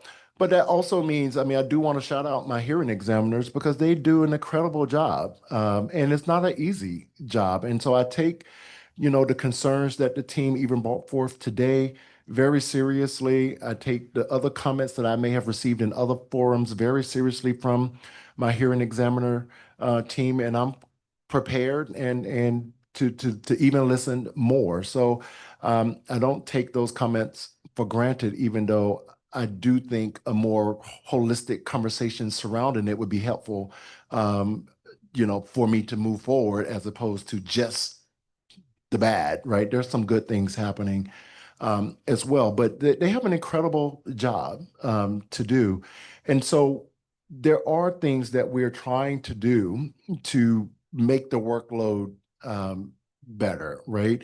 So with the additional staffing, we also have individuals who work exclusively in what we call the priority queue. They don't see people personally, right? Which means they can move faster. When I got to talk to you face to face as a hearing examiner, it slows me down because I deserve to give you due process to hear you out, right? But you might want to talk to me about things that aren't really a legal defense or germane to the actual adjudication of the ticket, but I might need to hear you out to the extent that I can. But that slows them down. But they're not on that queue, in-person queue always. We also have queues where you're completely away from the public and you're able to work completely in our online adjudication, which is where we get most of our adjudication requests, almost a 4-to-1 ratio come in through the mail or via our online system. So more work can move faster when I don't have the human interaction. I can just read what you provided, look at the evidence that you submitted along with that statement, and I can make a decision, render it, and move on to the next. And so doing different things like that, creating this workspace away from the public, virtual hearings have taken a liking to the public, which is another way for them to get hands-on experience with the hearing examiner such that the work is done. As mentioned, we are moving to another location soon. And so the new experience takes into account some of the concerns of the employees to make the environment more comfortable and safe. As the union president said in his testimony, it does eliminate this gap that we kind of have today, where you kind of leave the secure area and then move back into a secure area. But then we have that little gap that we have some concerns about. The new location will eliminate that from us. So it's about looking at all of this. I think the new ETIM system will take into account workflows and products that we might can do differently. And I'm committed to having hearing examiners to the extent that they would like to participate in that process. And I will get a commitment from my management team that they will be a part of, as we go through the business rules, as we go through the process, that they have representatives from that group of workforces on the DMV team available to kind of see if their input is accounted for and applied where it makes sense. So it's a holistic thing. I'm committed to trying everything possible to ensure the team has what it needs, to ensure that we have the foresight to see things coming, and to work with my labor partner as well to see where there's benefit that I can get working alongside them. I truly want to have a work environment and a relationship with my union partners that works for everyone, and I'm committed to doing just that. All right, thank you very much. And definitely please keep, myself and my team's door is always open as well to both you and our leaders in labor to help support where we can to make sure what you just described helps take place. Thank you very much. All right, this is going to conclude the committee's performance oversight hearing, the Department of Motor Vehicles. I want to thank all of our public witnesses who shared their testimony. We obviously have some follow-ups coming from there, but also to our government witnesses, including Director Gabriel Robinson, and of course, the team off to the side here. The record for today's performance oversight hearing is going to close on February 26th, 2026. So anybody who would like to submit written testimony through the council's hearing management system, they can do so at lims.dccouncil.gov/hearings until that date. The next scheduled meeting of the committee will be next week on Wednesday, February 18th, 9:30 a.m., when the committee will hear from government witnesses for its performance oversight hearing of the District Department of Transportation. There being no further business before the committee, the time is now 12:54 p.m., and this public hearing on the Committee on Transportation and the Environment is now adjourned. Thank you.